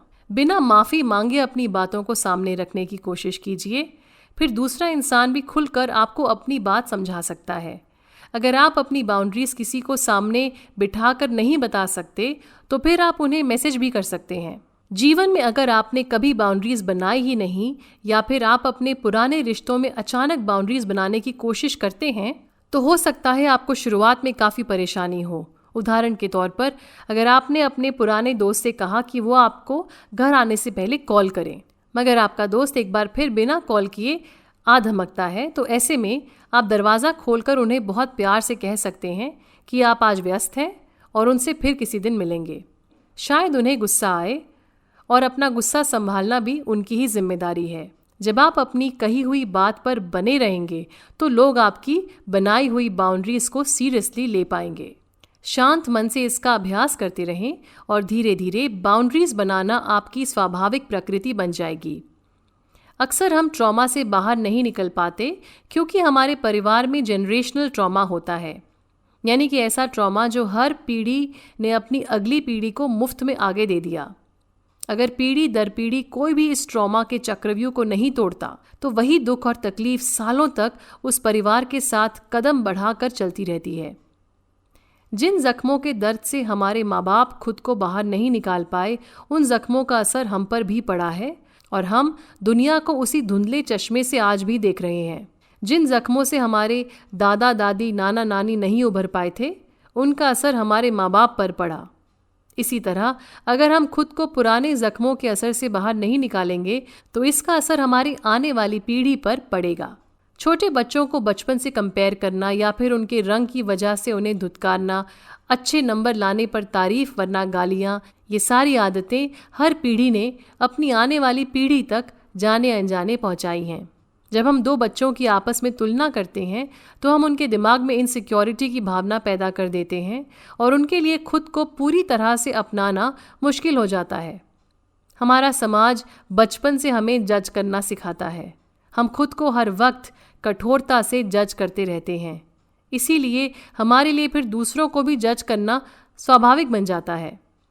तुलना करने की बजाय हम प्रेरणा भी तो ले सकते हैं। लेकिन अगर हमने खुद को समझने की कोशिश की ही नहीं है तो हम अपनी चेतना से काफ़ी दूर होंगे और ऐसे में हम तुलना करके खुद को गिराएंगे, जिससे हमें ही तकलीफ होगी। तुलना करने की आदत एक पीढ़ी से दूसरी पीढ़ी तक आगे जाती रहती है और हमें ये बिल्कुल नॉर्मल लगता है। हमारे आसपास जब हर एक माँ बाप अपने बच्चे की तुलना किसी और के बच्चे के साथ कर रहे हैं तो ये गलत कैसे हो सकता है? बड़ों की ये आदत बच्चों में छोटी उम्र से ही शर्म और दर्द की भावना भर देती है। इसी तरह से कई बार हम बच्चों को शर्मिंदा महसूस करवाते हैं। हमें लगता है कि ऐसा करने से उनकी कोई बुरी आदत छूट जाएगी, मगर अफसोस ऐसा कभी नहीं होता। तुलना करना आपके लिए एक आम बात हो चुकी है। इसका पता आप कैसे लगा सकते हैं? अगर आप में सेल्फ वर्थ की कमी है या फिर कॉन्फिडेंस बहुत कम है, आप हमेशा असंतुष्ट रहते हैं, दूसरों की ओर आप काफ़ी जजमेंटल हैं, जलन, नफरत, दुख आपकी ज़िंदगी का हिस्सा बन चुके हैं। इसके अलावा आप जो नहीं हैं वो बनने की कोशिश करते हैं, बहुत ज़्यादा या बहुत कम भोजन करते हैं।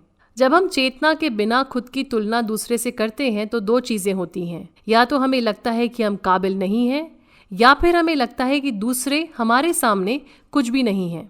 कोई भी ट्रॉमा हो, हम चाहें तो वो हम पर रुक सकता है। अगली प्रैक्टिस की तरफ बढ़ते हैं। हमें खुद के बारे में नए सबकॉन्शियस बिलीव्स बनाने हैं। आप अपने ट्रॉमास की लिस्ट पहले ही बना चुके हैं। अब हमें इस लिस्ट के साथ बैठना है। इसमें से कौन सा ट्रॉमा बड़ा है, कौन सा छोटा है, हर ट्रॉमा के साथ बैठिए और उसके बारे में सोचिए। ऐसा करने में आपको वक्त लग सकता है, कुछ घंटे या शायद कुछ दिन। ये प्रैक्टिस आसान नहीं है। बहुत सारा दबा हुआ दुख और दर्द ऊपर आ सकता है, मगर हम ऐसा करके अपने बिलीव्स को पूरी तरह बदलने की कोशिश कर रहे हैं, और ये भी आसान नहीं है। तो शुरू करते हैं। एक शांत जगह पर कंफर्टेबली बैठ जाएं। अपने बगल में पानी का ग्लास या हर्बल चाय रख सकते हैं। अपनी लिस्ट को सामने रखिए। पेन लीजिए और एक ब्लैंक पेज पर लिखिए लिमिटिंग बिलीव्स, यानी कि वो सोच जिसने आपको आगे बढ़ने नहीं दिया है। अब अपनी आंखें बंद कीजिए। एक गहरी सांस नाक से अंदर लीजिए और मुंह से बाहर निकाल दीजिए। ऐसा हम और 2 बार करेंगे। इसके बाद सांसों को अपने नेचुरल रिदम में लौटने दीजिए। अब धीरे से आंखें खोलिए। अपनी लिस्ट में लिखी सबसे पहली मेमोरी को देखिए। इसे धीरे से पढ़िए और फिर से आंखें बंद कर लीजिए। इस याद को ताज़ा करते ही आपका हाथ कहाँ जा रहा है? पेट पर, दिल पर या शरीर के किसी भी हिस्से पर जहाँ वो याद सालों बाद भी फंसी हुई है। उस याद के साथ कुछ वक्त बिताइए और फिर खुद से पूछिए, इस याद की वजह से क्या मैंने कोई बिलीफ बना लिया है? अगर कोई बिलीफ आपके दिमाग में आता है तो आंखें खोलिए और उसे पेपर पर लिख दीजिए। उदाहरण के तौर पर वेक्स किंग अपनी ज़िंदगी से हमें इस एक्सरसाइज को करना समझा रहे हैं। इनको याद है कि बचपन में इन्हें खाना नहीं मिलता था क्योंकि इनकी माँ के पास खाने के लिए पैसे नहीं होते थे। इसकी वजह से वेक्स किंग का बिलीफ बन गया कि जब भी उन्हें खाना मिले उन्हें ज़रूरत से ज़्यादा खाना है, क्योंकि हो सकता है कल फिर उन्हें खाना खाने को ना मिले। हर मेमोरी पर आपको इसी तरह से काम करना है। ज़रूरी नहीं है कि हर याद से कोई ना कोई बिलीफ जुड़ा होगा। ऐसी यादों को जाने दें। दूसरी तरफ कुछ यादें ऐसी होंगी जिन्होंने आपके दिमाग में ढेर सारे बिलीव्स पैदा कर दिए और इन यादों के साथ काम करने में आपको ज़्यादा वक्त लग सकता है। पानी पीते रहिए और अगर मन ज़्यादा भारी लगे तो कुछ गहरी सांसें भर सकते हैं। इसी तरह से पूरे लिस्ट पर ध्यान दीजिए। अब हमने इस लिस्ट को दिमाग से निकाल दिया है और हमारे सामने एक नई लिस्ट तैयार है, लिमिटिंग बिलीव्स की लिस्ट। जब हमारे लिमिटिंग बिलीव्स हमारे सामने आ चुके हैं तो हम उन्हें बदल कर अपने पूरे जीवन का अनुभव बदल सकते हैं। आप सुन रहे हैं वेक्स किंग की लिखी हुई किताब healing is the new high की बुक समरी, खुद के साथ नए तरीके से काम करना। हमारा दिमाग बेहद फ्लेक्सिबल होता है। ये सीखने को हमेशा तैयार रहता है और बदलना भी चाहता है। इस किताब में लिखी एक्सरसाइजेस को करने के साथ साथ वो सब कीजिए जिनसे आपको खुशी मिलती है। दोस्तों से मिलना, नेचर में वक्त बिताना, अपने पेट के साथ खेलना या फिर थिएटर में जाकर फिल्म देखना। हीलिंग का प्रोसेस हमेशा दर्दनाक हो ये ज़रूरी नहीं। अब वक्त है अपने अंदर के बच्चे को जगाकर नए बिलीफ सीखने का। हम खुद ही दुखी रहने का या खुश रहने का फैसला लेते हैं।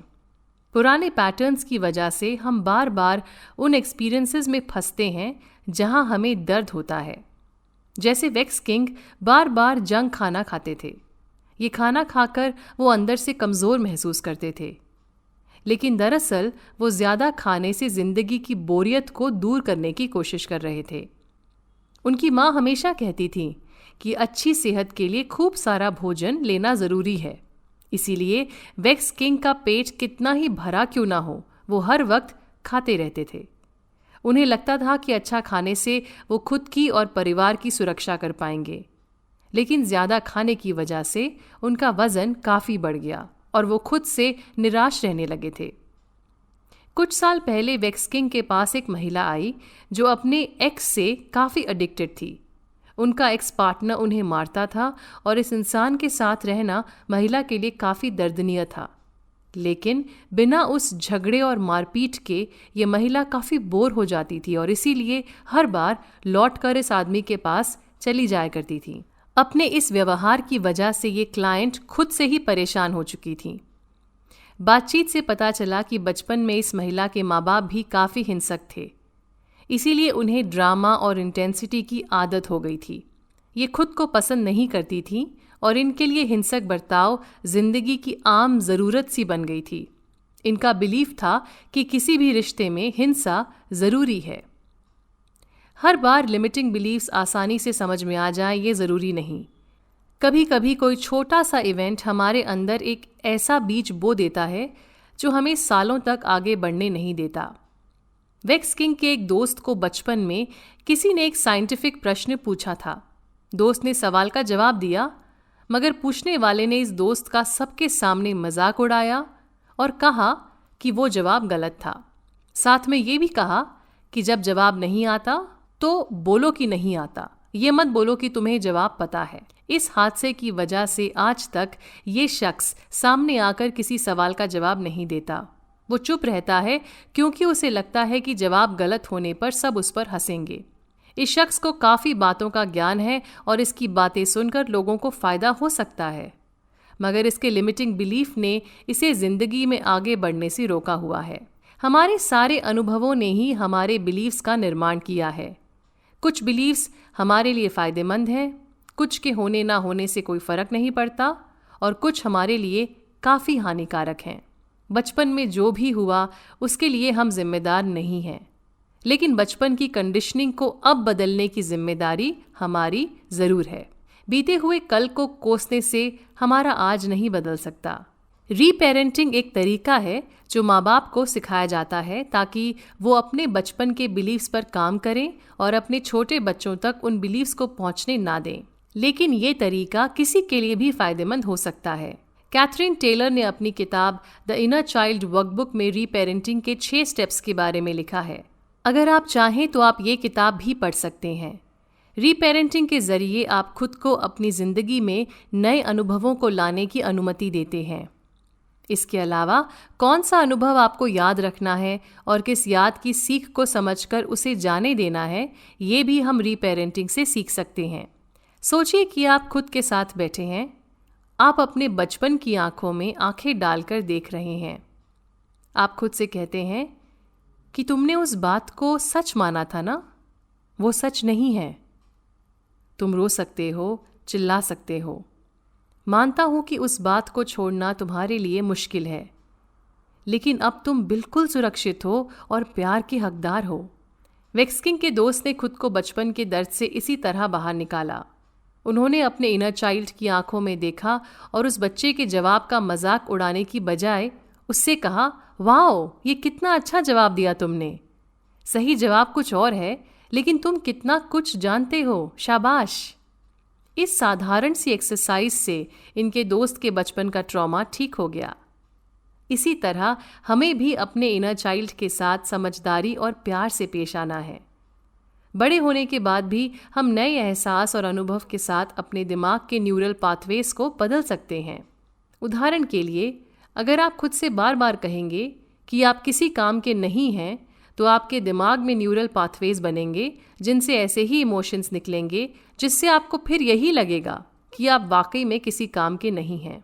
दूसरी तरफ, अगर आप खुद से कहें कि मैं हर बार सीखता हूँ, तो आपके दिमाग में प्रगति की लहर दौड़ेगी और फिर आपके जीवन का अनुभव भी कुछ वैसा ही होगा। इस किताब में इतने आगे तक पहुंचकर आपने खुद की काफ़ी हद तक रीपेरेंटिंग ऑलरेडी कर ली है। इस बात के लिए आप खुद को थैंक यू कह सकते हैं। ये समझना बहुत ज़रूरी है कि रीपेरेंटिंग करने का मतलब ये नहीं है कि आपके माँ बाप गलत हैं या थे। हर इंसान की तरह वो भी इम्परफेक्ट हैं। उन्होंने अपने नज़रिए से आपके लिए बहुत कुछ किया और अब आप खुद को वो सब देना चाहते हैं जो आपको बचपन में नहीं मिल पाया था। अगली प्रैक्टिस शुरू करते हैं। लिमिटिंग बिलीव्स की लिस्ट को बाहर निकालिए। इस लिस्ट में से 5 यादें चुनिए। ये वो बिलीव्स हैं जो आपकी ज़िंदगी के हर पहलू में मौजूद हैं।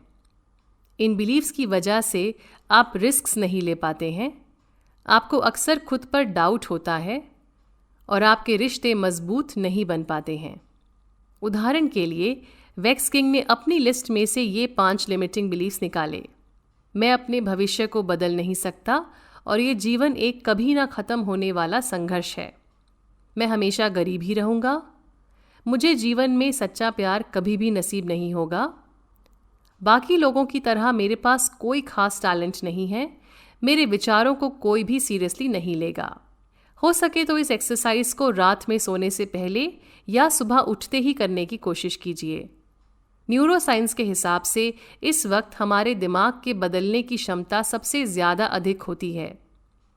आपका सबकॉन्शियस माइंड जागरूक होता है और इस दौरान आप उसे अपने नए बिलीव्स के साथ प्रोग्राम कर सकते हैं। सबसे पहले नोटबुक और पेन लीजिए, साथ में पानी का ग्लास रखें।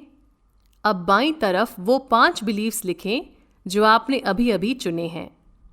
हर बिलीफ को पढ़िए और फिर खुद से पूछिए कि आपने इस बिलीफ को आज भी अपने जीवन का हिस्सा क्यों बनाया हुआ है। क्या इस बिलीफ से आपका जीवन बेहतर बन रहा है? अगर आप इस बिलीफ को हटा देते हैं तो फिर आपका जीवन कैसा होगा? अब दाईं तरफ अपना नया बिलीफ लिखें। ये बिलीफ लिमिटिंग नहीं है और ये आपको याद दिलाते हैं कि आप कितने शक्तिशाली हैं। ये नया विश्वास आपको एक ऊंची वाइब्रेशन की तरफ ले जाएगा। उदाहरण के तौर पे जानते हैं कि वेक्स किंग ने अपने 5 बिलीव्स को नए तरीके से कैसे लिखा। मेरे पास चुनने की शक्ति है, मैं सीख सकता हूँ और आगे बढ़ सकता हूँ। मैं अपनी किस्मत खुद बनाने की क्षमता रखता हूँ। दूसरा, मेरे पास पैसे कमाने की काबिलियत है, मैं जो चाहे खरीद सकता हूँ।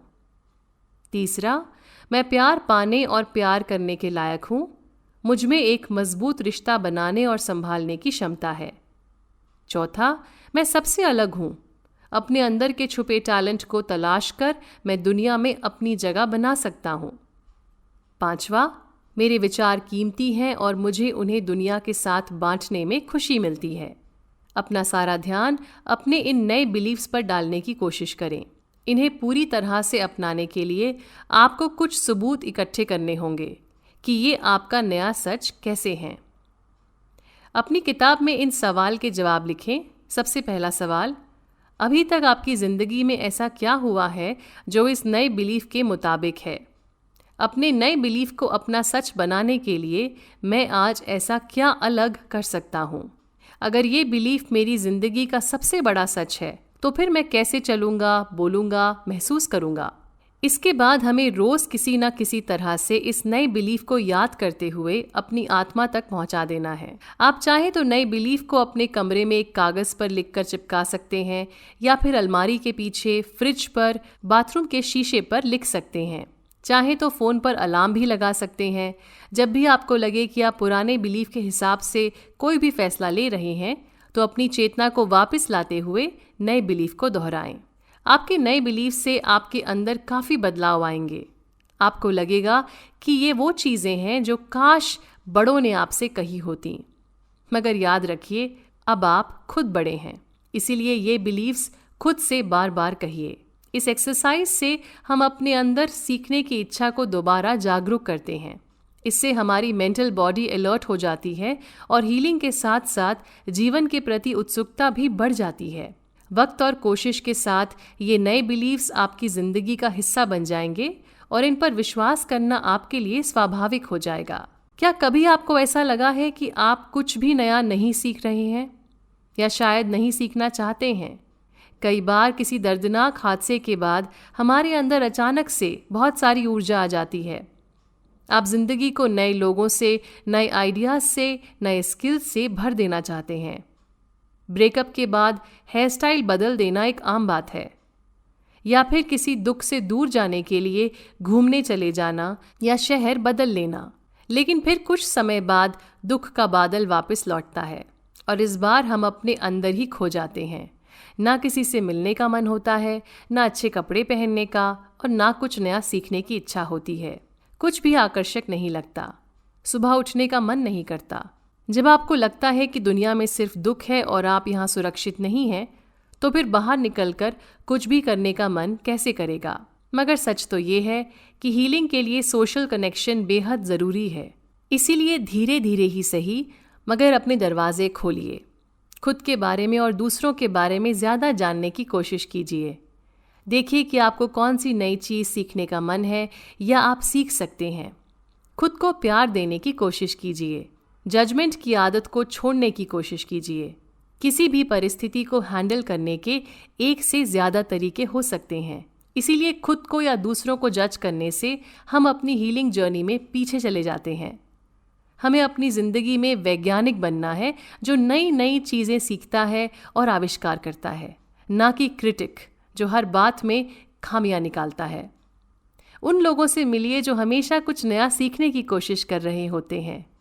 ऐसे लोगों की वाइब्रेशन काफ़ी ऊंची होती है। आपको याद है कि जब आप छोटे थे तब आप कितना कुछ जानना चाहते थे। आप हर बात पर बड़ों से क्यों, कैसे, कहाँ सवाल ही पूछते रहते थे। क्या अब भी आप अपनी हीलिंग के सफ़र में इसी तरह से सवाल पूछ सकते हैं? आप चाहें तो और लोगों से उनकी हीलिंग जर्नी के बारे में पूछ सकते हैं। खुद को ऑब्जर्व कीजिए, अपने पैटर्न्स को स्टडी कीजिए। आपको अपनी पर्सनालिटी को पूरी तरह से बदलना नहीं है। और वेक्स किंग ये नहीं कह रहे हैं कि आपको नेगेटिविटी को ज़बरदस्ती दूर रखना है या हर वक्त अच्छा महसूस करने का नाटक करना है। आपको बस खुद से सवाल पूछने हैं। खुद को धीरे धीरे नए अनुभवों की तरफ बढ़ने की अनुमति देनी है।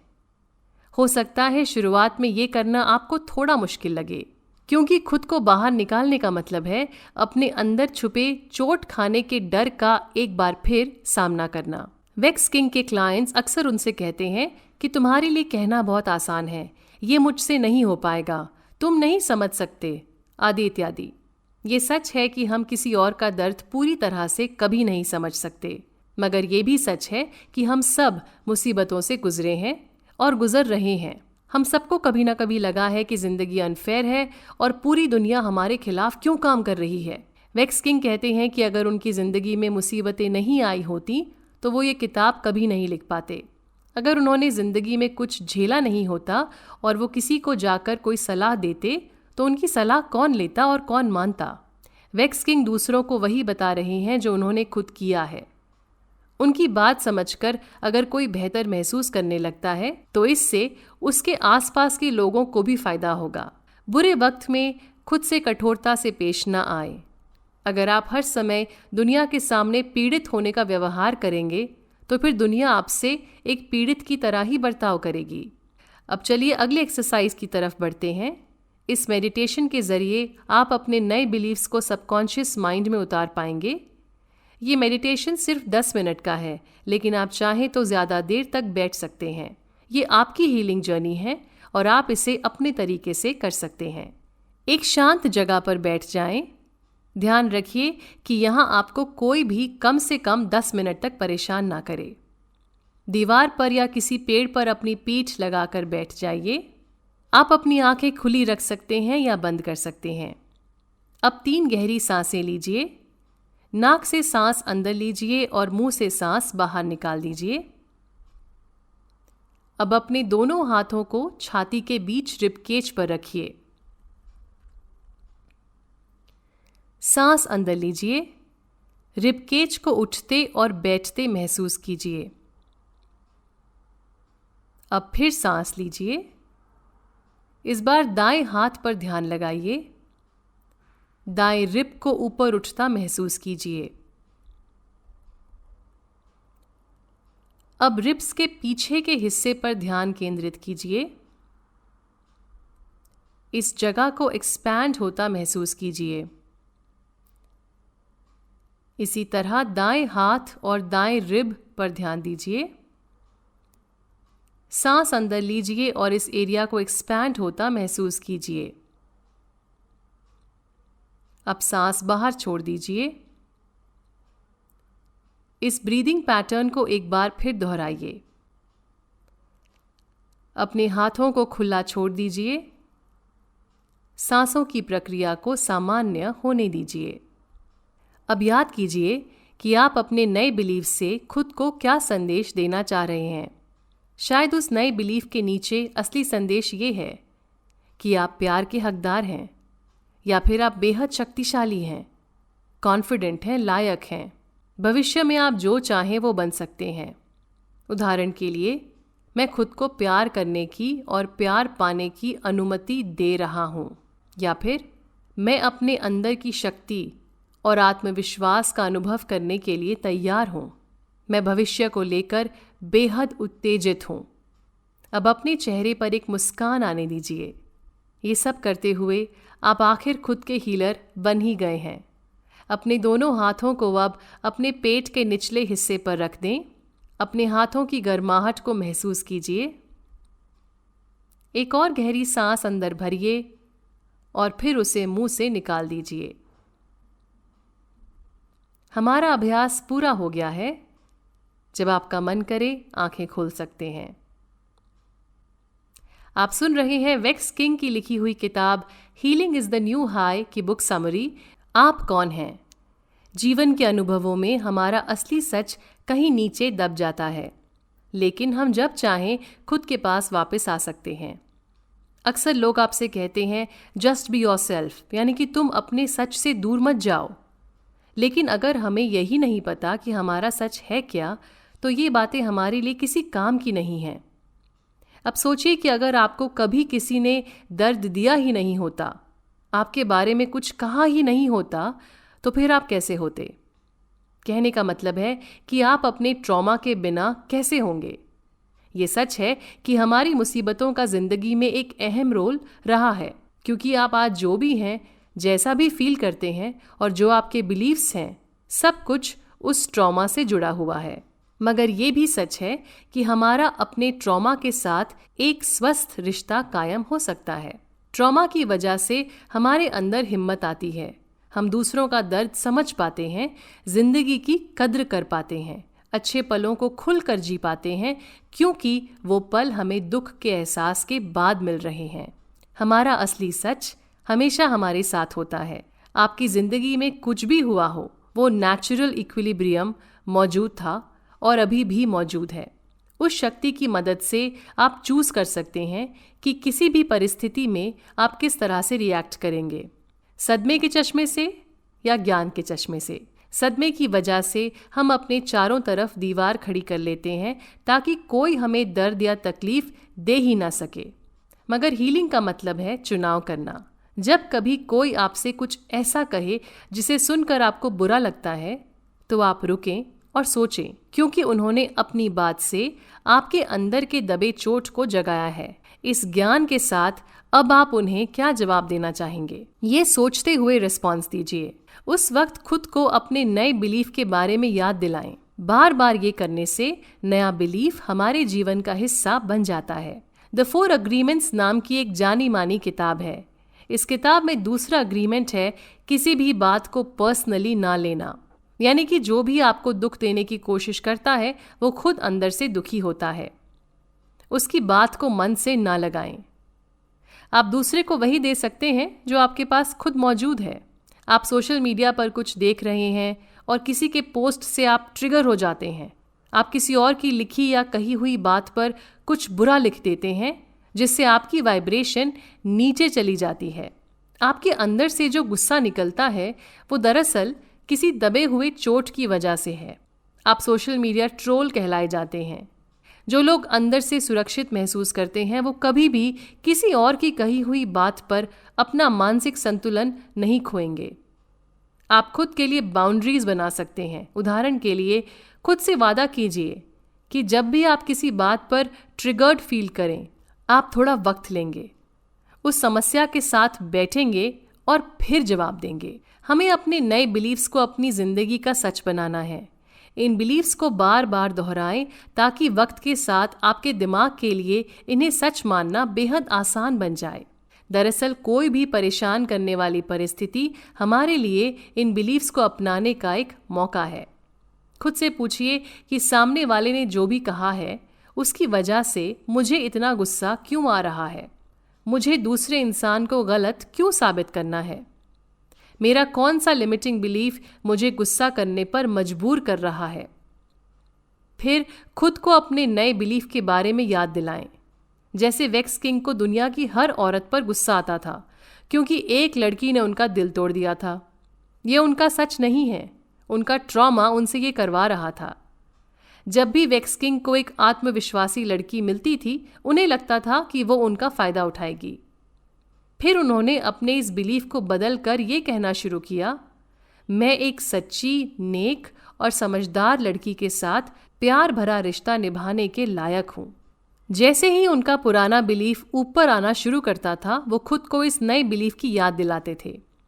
इस प्रोसेस में वक्त लगा, मगर खुद से लगातार ये कहने के कुछ समय बाद वेक्स किंग मानने लगे कि औरतें भी आदमियों की तरह इंसान हैं और वो हर वक्त किसी लड़के के साथ रहकर अपना फ़ायदा नहीं ढूंढ रही होती हैं।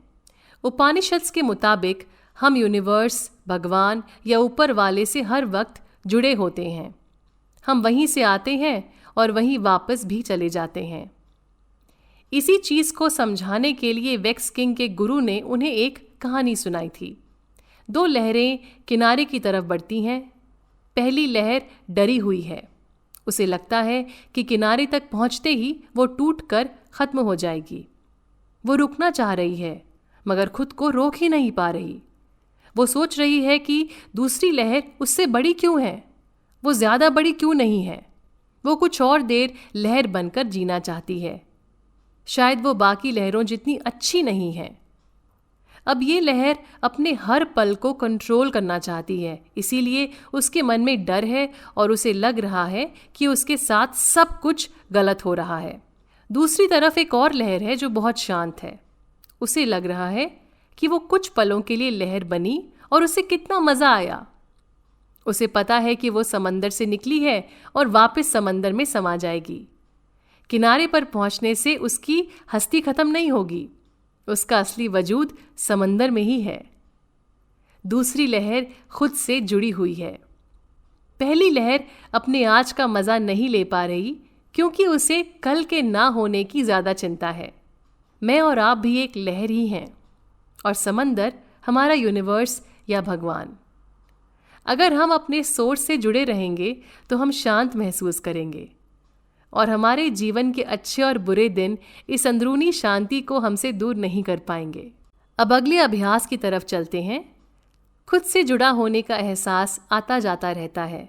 अगर आप एक सन्यासी हैं जो दिन में 12 घंटे ध्यान की मुद्रा में बैठे रहते हैं तो आपके लिए बहुत आसान होगा, लेकिन ज़्यादातर लोगों के लिए रोज़मर्रा की परेशानियों के बीच इस अवस्था में हर वक्त रहना कठिन हो जाता है। अब हम 2 मेडिटेशन प्रैक्टिसेस सीखेंगे। ये दोनों प्रैक्टिसेस आपको इस पल में आने में मदद करेंगे। कभी अगर आपको एंग्जाइटी हो या आप बहुत परेशान महसूस करें तो आप ये कर सकते हैं। एक शांत जगह में बैठ जाएं जहां आपको कम से कम 10 मिनट के लिए कोई आवाज़ नहीं देगा। दोनों हाथों को अपनी छाती पर रखें। सांस अंदर लें और बाहर छोड़ें। सांसों के उतार चढ़ाव पर गौर करें। जिस ज़मीन पर आप बैठे हुए हैं उस पर ध्यान दें। आपका शरीर धरती से जुड़ा हुआ है और यहीं से शक्ति प्राप्त कर रहा है। ध्यान दीजिए आप इस वक्त यहाँ मौजूद हैं। कमरे के बाहर अगर कोई आवाज़ आ रही है उस पर भी ध्यान दीजिए। आपको कुछ नहीं करना है, सिर्फ आवाज़ों पर ध्यान दीजिए। अपनी सांसों की आवाज़ पर ध्यान दीजिए और फिर खुद से सवाल पूछिए, इस पल में मेरा सच क्या है?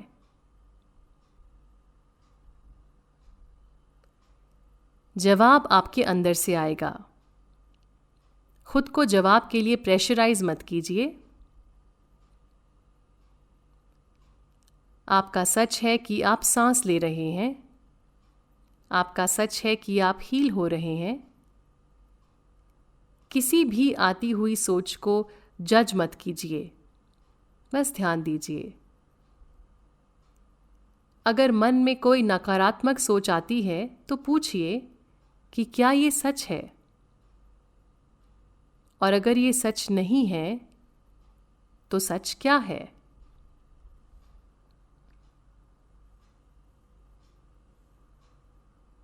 जब आपको जवाब मिल जाए, आप अपने हाथों को छाती के ऊपर से हटा सकते हैं। अपना ध्यान सांसों पर केंद्रित कीजिए। अब मन में इन पंक्तियों को दोहराइए। मैं इस पल से आगे बढ़ जाऊंगा और इस जीवन को आज़ादी के साथ अनुभव करूंगा। अपने हाथों से अपने दिल को प्यार भरी गर्माहट भेजिए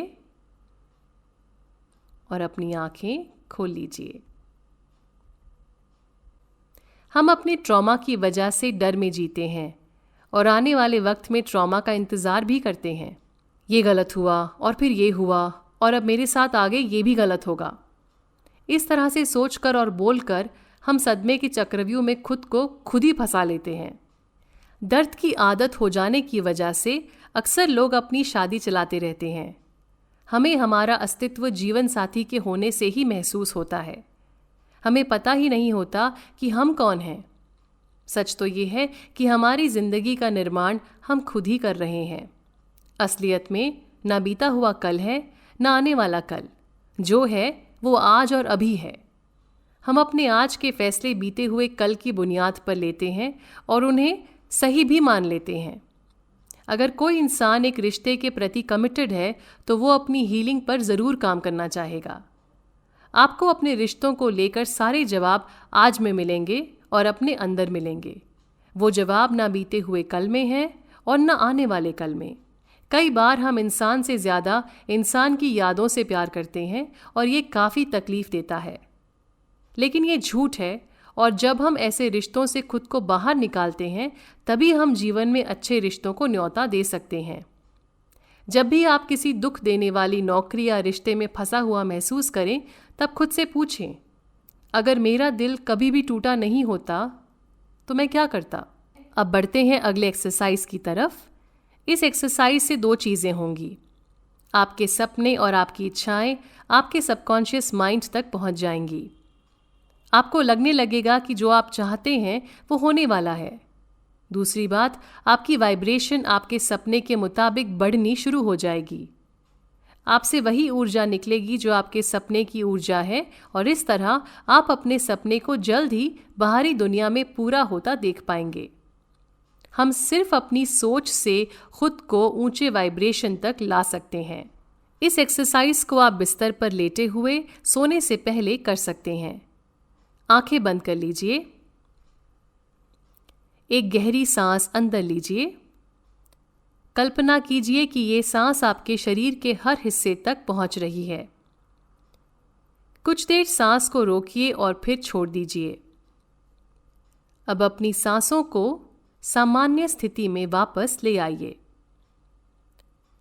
सोच पर ध्यान दीजिए।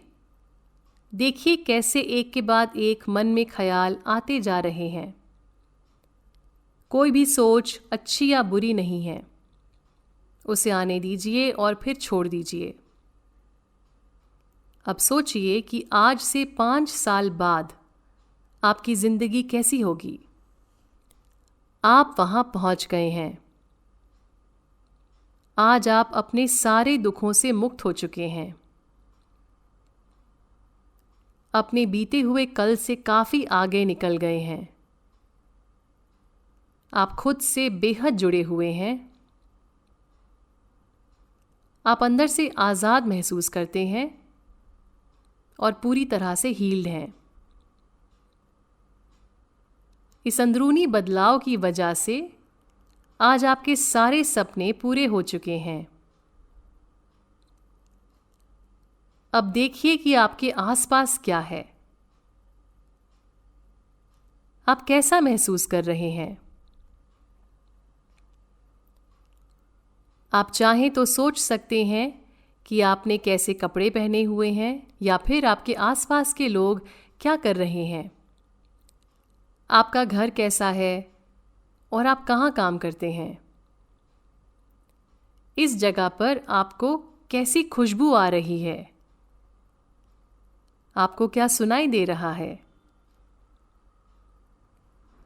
इसे करने का कोई गलत तरीका है ही नहीं, ये आपकी कल्पना है। अगर आपको लगता है कि ट्रॉमा के बाहर निकलते ही आप किसी के साथ एक खूबसूरत रिश्ता बना सकते हैं, तो खुद को उस इंसान के साथ इमेजिन कीजिए। उनका हाथ आपके कंधे पर है और आप उनकी आंखों में देख रहे हैं। आप कैसे दिखते हैं और आपका लाइफस्टाइल कैसा है, इस पल को पूरी तरह से अपनाइए। हो सकता है आपको अपना सपना कुछ ज़्यादा ही बड़ा लगे, मगर इस अभ्यास से हम भविष्य की संभावनाओं से खुद को जोड़ रहे हैं। एक बार फिर अपना ध्यान अपनी सांसों की तरफ केंद्रित कीजिए। इस पल में वापस लौट आएं। आज आपने देख लिया कि भविष्य में आप अपने लिए कैसी जिंदगी चाहते हैं। सुनते रहिए वेक्स किंग की लिखी हुई किताब healing is the new high की बुक समरी, आपके अंदर की आग। आपके अंदर एक आग जलती है। ये आग हमारे अंदर छुपे हर दर्द को जला सकती है।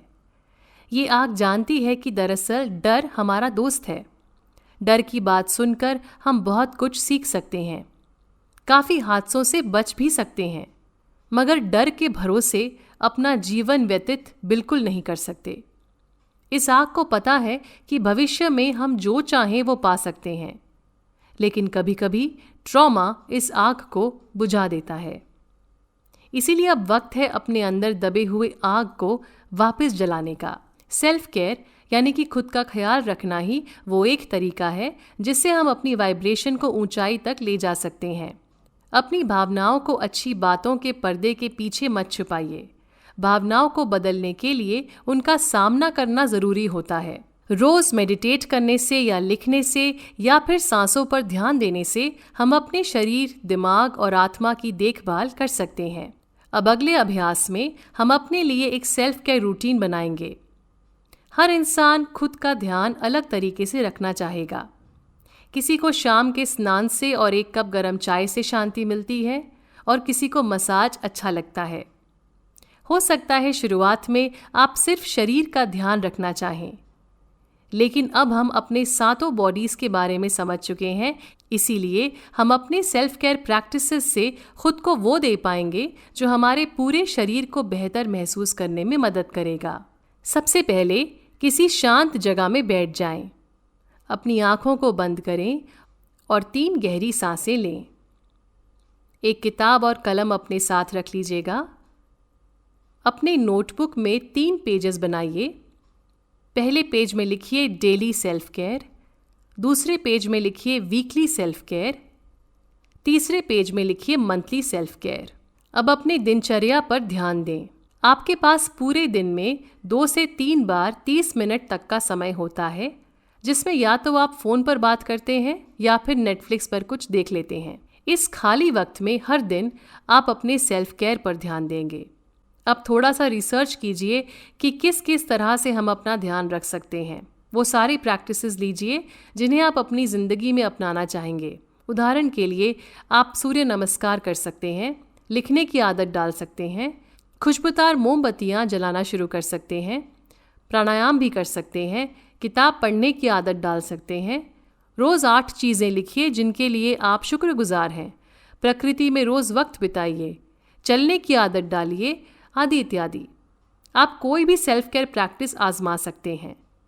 अब अपने नोटबुक में रोज़ की सेल्फ केयर प्रैक्टिस को लिखें, फिर वीकली सेल्फ केयर प्रैक्टिस को लिखें, यानी कि वो प्रयास जो आप खुद के लिए हफ्ते में 1 बार करेंगे, जैसे कि ज़्यादा देर की वर्जिश या फिर जंगल में एक लंबे ट्रैक पर जाना। अब आप महीने में 1 बार कौन सी सेल्फ केयर प्रैक्टिस करना चाहेंगे, जैसे किसी दोस्त के घर रात भर रहना, थेरेपिस्ट से मिलना या फिर अपने रिश्तेदारों से मिलना। वेक्स किंग की एक क्लाइंट थी जेनेट। इनकी ज़िंदगी में सब कुछ ठीक चल रहा था। ना ये खुश थी ना दुखी। मगर एक लंदन की शाम जब वो घर लौट रही थी काम से, उन्होंने रास्ते में लोगों को भागते हुए देखा। फिर उन्होंने एक आदमी को देखा जिसके हाथ में चाकू था। बहुत सारे लोग सड़क पर गिरे हुए थे और घायल थे। जेनेट बुरी तरह से डर गई और फिर उन्होंने भागना शुरू किया। लोग दुकानों में, रेस्टोरेंट्स में घुस गए, मगर जेनेट अगले 1 घंटे तक भागती रही। घर आकर उन्होंने टीवी पर देखा कि लंदन ब्रिज पर टेररिस्ट अटैक हुआ था। उन्हें लगा कि ये उनके साथ नहीं हुआ था, मगर फिर कुछ समय बाद जेनेट को उस दिन की याद ने सताना शुरू किया। वो क्यों बच गई? बाकी लोग क्यों मर गए? अगर वो कुछ देर और खड़ी रहती तो वो भी मारी जाती। यही सोचते सोचते जेनेट के अंदर की आग बुझ सी गई। उन्हें लगता था कि कोई आकर उन्हें मार देगा। उनको संभालने वाले कई लोग थे, क्योंकि इस हादसे के बारे में सबको पता था। उन्होंने अपने दोस्तों से मदद मांगी और 6 महीने बाद वो वापस उसी जगह पर गईं। वहीं खड़े होकर उन्होंने अपनी आंखें बंद कीं। उस दिन की याद, वो डर, लोगों का मरना, सब कुछ उनकी आंखों के सामने लौट आया। जेनेट ने गहरी सांस भरी। जब उन्होंने अपनी आंखें खोली, उन्हें लगा कि उनके अंदर की आग फिर से लौट आई थी। इस हादसे के बाद जेनेट ने अपनी नौकरी छोड़ दी। उन्होंने एक लोन लिया और अब वो यूनिवर्सिटी में ट्रॉमा थेरेपी सीख रही हैं, ताकि वो लोगों को सदमे से बाहर निकालने में उनकी मदद कर पाए। अगले अभ्यास की तरफ मुड़ते हैं। इसके लिए आपको एक मोमबत्ती चाहिए होगी। पेन और पेपर साथ रख लीजिए। एक शांत अंधेरे कमरे में बैठ जाइए। कुर्सी पर बैठिए और मोमबत्ती को अपने सामने रखकर जलाइए। अब मोमबत्ती की रोशनी पर अपना ध्यान केंद्रित कीजिए। आंखें कम से कम झपकाइए। जब आपकी आंखों से पानी आने लगे, तब अपनी आंखें बंद कर लीजिए। बंद आंखों के पीछे अलग अलग नजर आते रंगों को देखिए। धीरे धीरे ये रंग एक आग में बदल जाएंगे। और ये है आपके अंदर की आग। ये आग सदैव आपके अंदर रही है और रहेगी। इस आग की वजह से आपकी काबिलियत असीमित है। अब अपनी हथेलियों को रगड़िए और गर्म हाथों से आंखों को सेकिए। आंखें खोल लीजिए, मोमबत्ती को बुझाइए और अपने सारे विचारों को कागज पर उतार दीजिए। गहरी सांस भरिए और उसे मुंह से निकाल दीजिए। आप सुन रहे हैं वेक्स किंग की लिखी हुई किताब healing is the new high की बुक समरी। आप आज़ाद हैं। आपको आज़ादी कैसी लगेगी? शायद आप हल्का महसूस करेंगे। आप अंदर से पूरा महसूस करेंगे। हर किसी से, हर चीज़ से जुड़ा हुआ महसूस करेंगे। भविष्य को लेकर आप काफ़ी एक्साइटेड होंगे। घड़ी पर आपका ध्यान कम जाएगा। लोग क्या कहेंगे, इसकी चिंता आपको बिल्कुल नहीं सताएगी। आपको विश्वास होगा कि आगे सब अच्छा होने वाला है। आप डर में जीना छोड़ देंगे। इस किताब को पढ़कर आपने खुद को एक संदेश दिया है, और वो है कि आप अपनी वाइब्रेशन बढ़ाना चाहते हैं और आप एक अच्छी ज़िंदगी के हकदार हैं। ये एक सफ़र है, और जब जब आप खुद को अपने नए बिलीव्स के बारे में याद दिलाएंगे, आप अपनी वाइब्रेशन को बढ़ाते चले जाएंगे। कामयाबी पाने के लिए इनर हीलिंग पर काम करना ज़रूरी है, इसीलिए ये किताब सबके लिए है। अब आखिरी अभ्यास की तरफ बढ़ते हैं।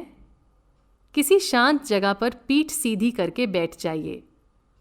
आंखें बंद कीजिए और कुछ गहरी सांसें भरिए। अब अपनी चेतना को छाती के बीच ले आइए। अपनी छाती और दिल पर ध्यान दीजिए। सांसों के आने जाने से आपकी छाती कैसे उठ और बैठ रही है। अब खुद से कहिए, एक खुले दिल के साथ, मैं सबसे जुड़ गई हूं। खुद को एक बीच पर खड़ा देखिए। आपके पैर के नीचे पत्थर हैं, सामने समंदर है, हवा चल रही है। आप अपना पैर उठाकर पानी में रखते हैं। अब आपका पैर पानी से मिल चुका है, वो पानी बन चुका है। धीरे धीरे आप पानी के अंदर जाना शुरू करते हैं। आप पानी बनते जा रहे हैं। अब आप पूरी तरह से पानी से मिल चुके हैं। आप एक्सपैंड हो चुके हैं और ये बहुत ही खूबसूरत एहसास है। आप जितनी देर चाहें उतनी देर पानी में रह सकते हैं। जब आपका मन करे, आप वापस अपने शरीर के साथ किनारे तक आ सकते हैं। कुछ गहरी सांसें भरते हुए एक बार फिर कहिए, एक खुले दिल के साथ मैं सबसे जुड़ गई हूं। धीरे धीरे अपनी चेतना को वापस लाइए और आंखें खोल लीजिए। विश्वास रखिए कि आप इस अंदरूनी आज़ादी को महसूस कर सकते हैं, और जब ये होता है तब आप उस पल में पूरी तरह से मौजूद होते हैं और बेहद हल्का महसूस करते हैं। दर्द गायब होता है और डर काफ़ी पीछे खड़ा होता है। आप खुद सबसे आगे खड़े होकर अपनी ज़िंदगी चला रहे होते हैं। ये थी वेक्स किंग की लिखी हुई किताब healing is the new high की बुक समरी।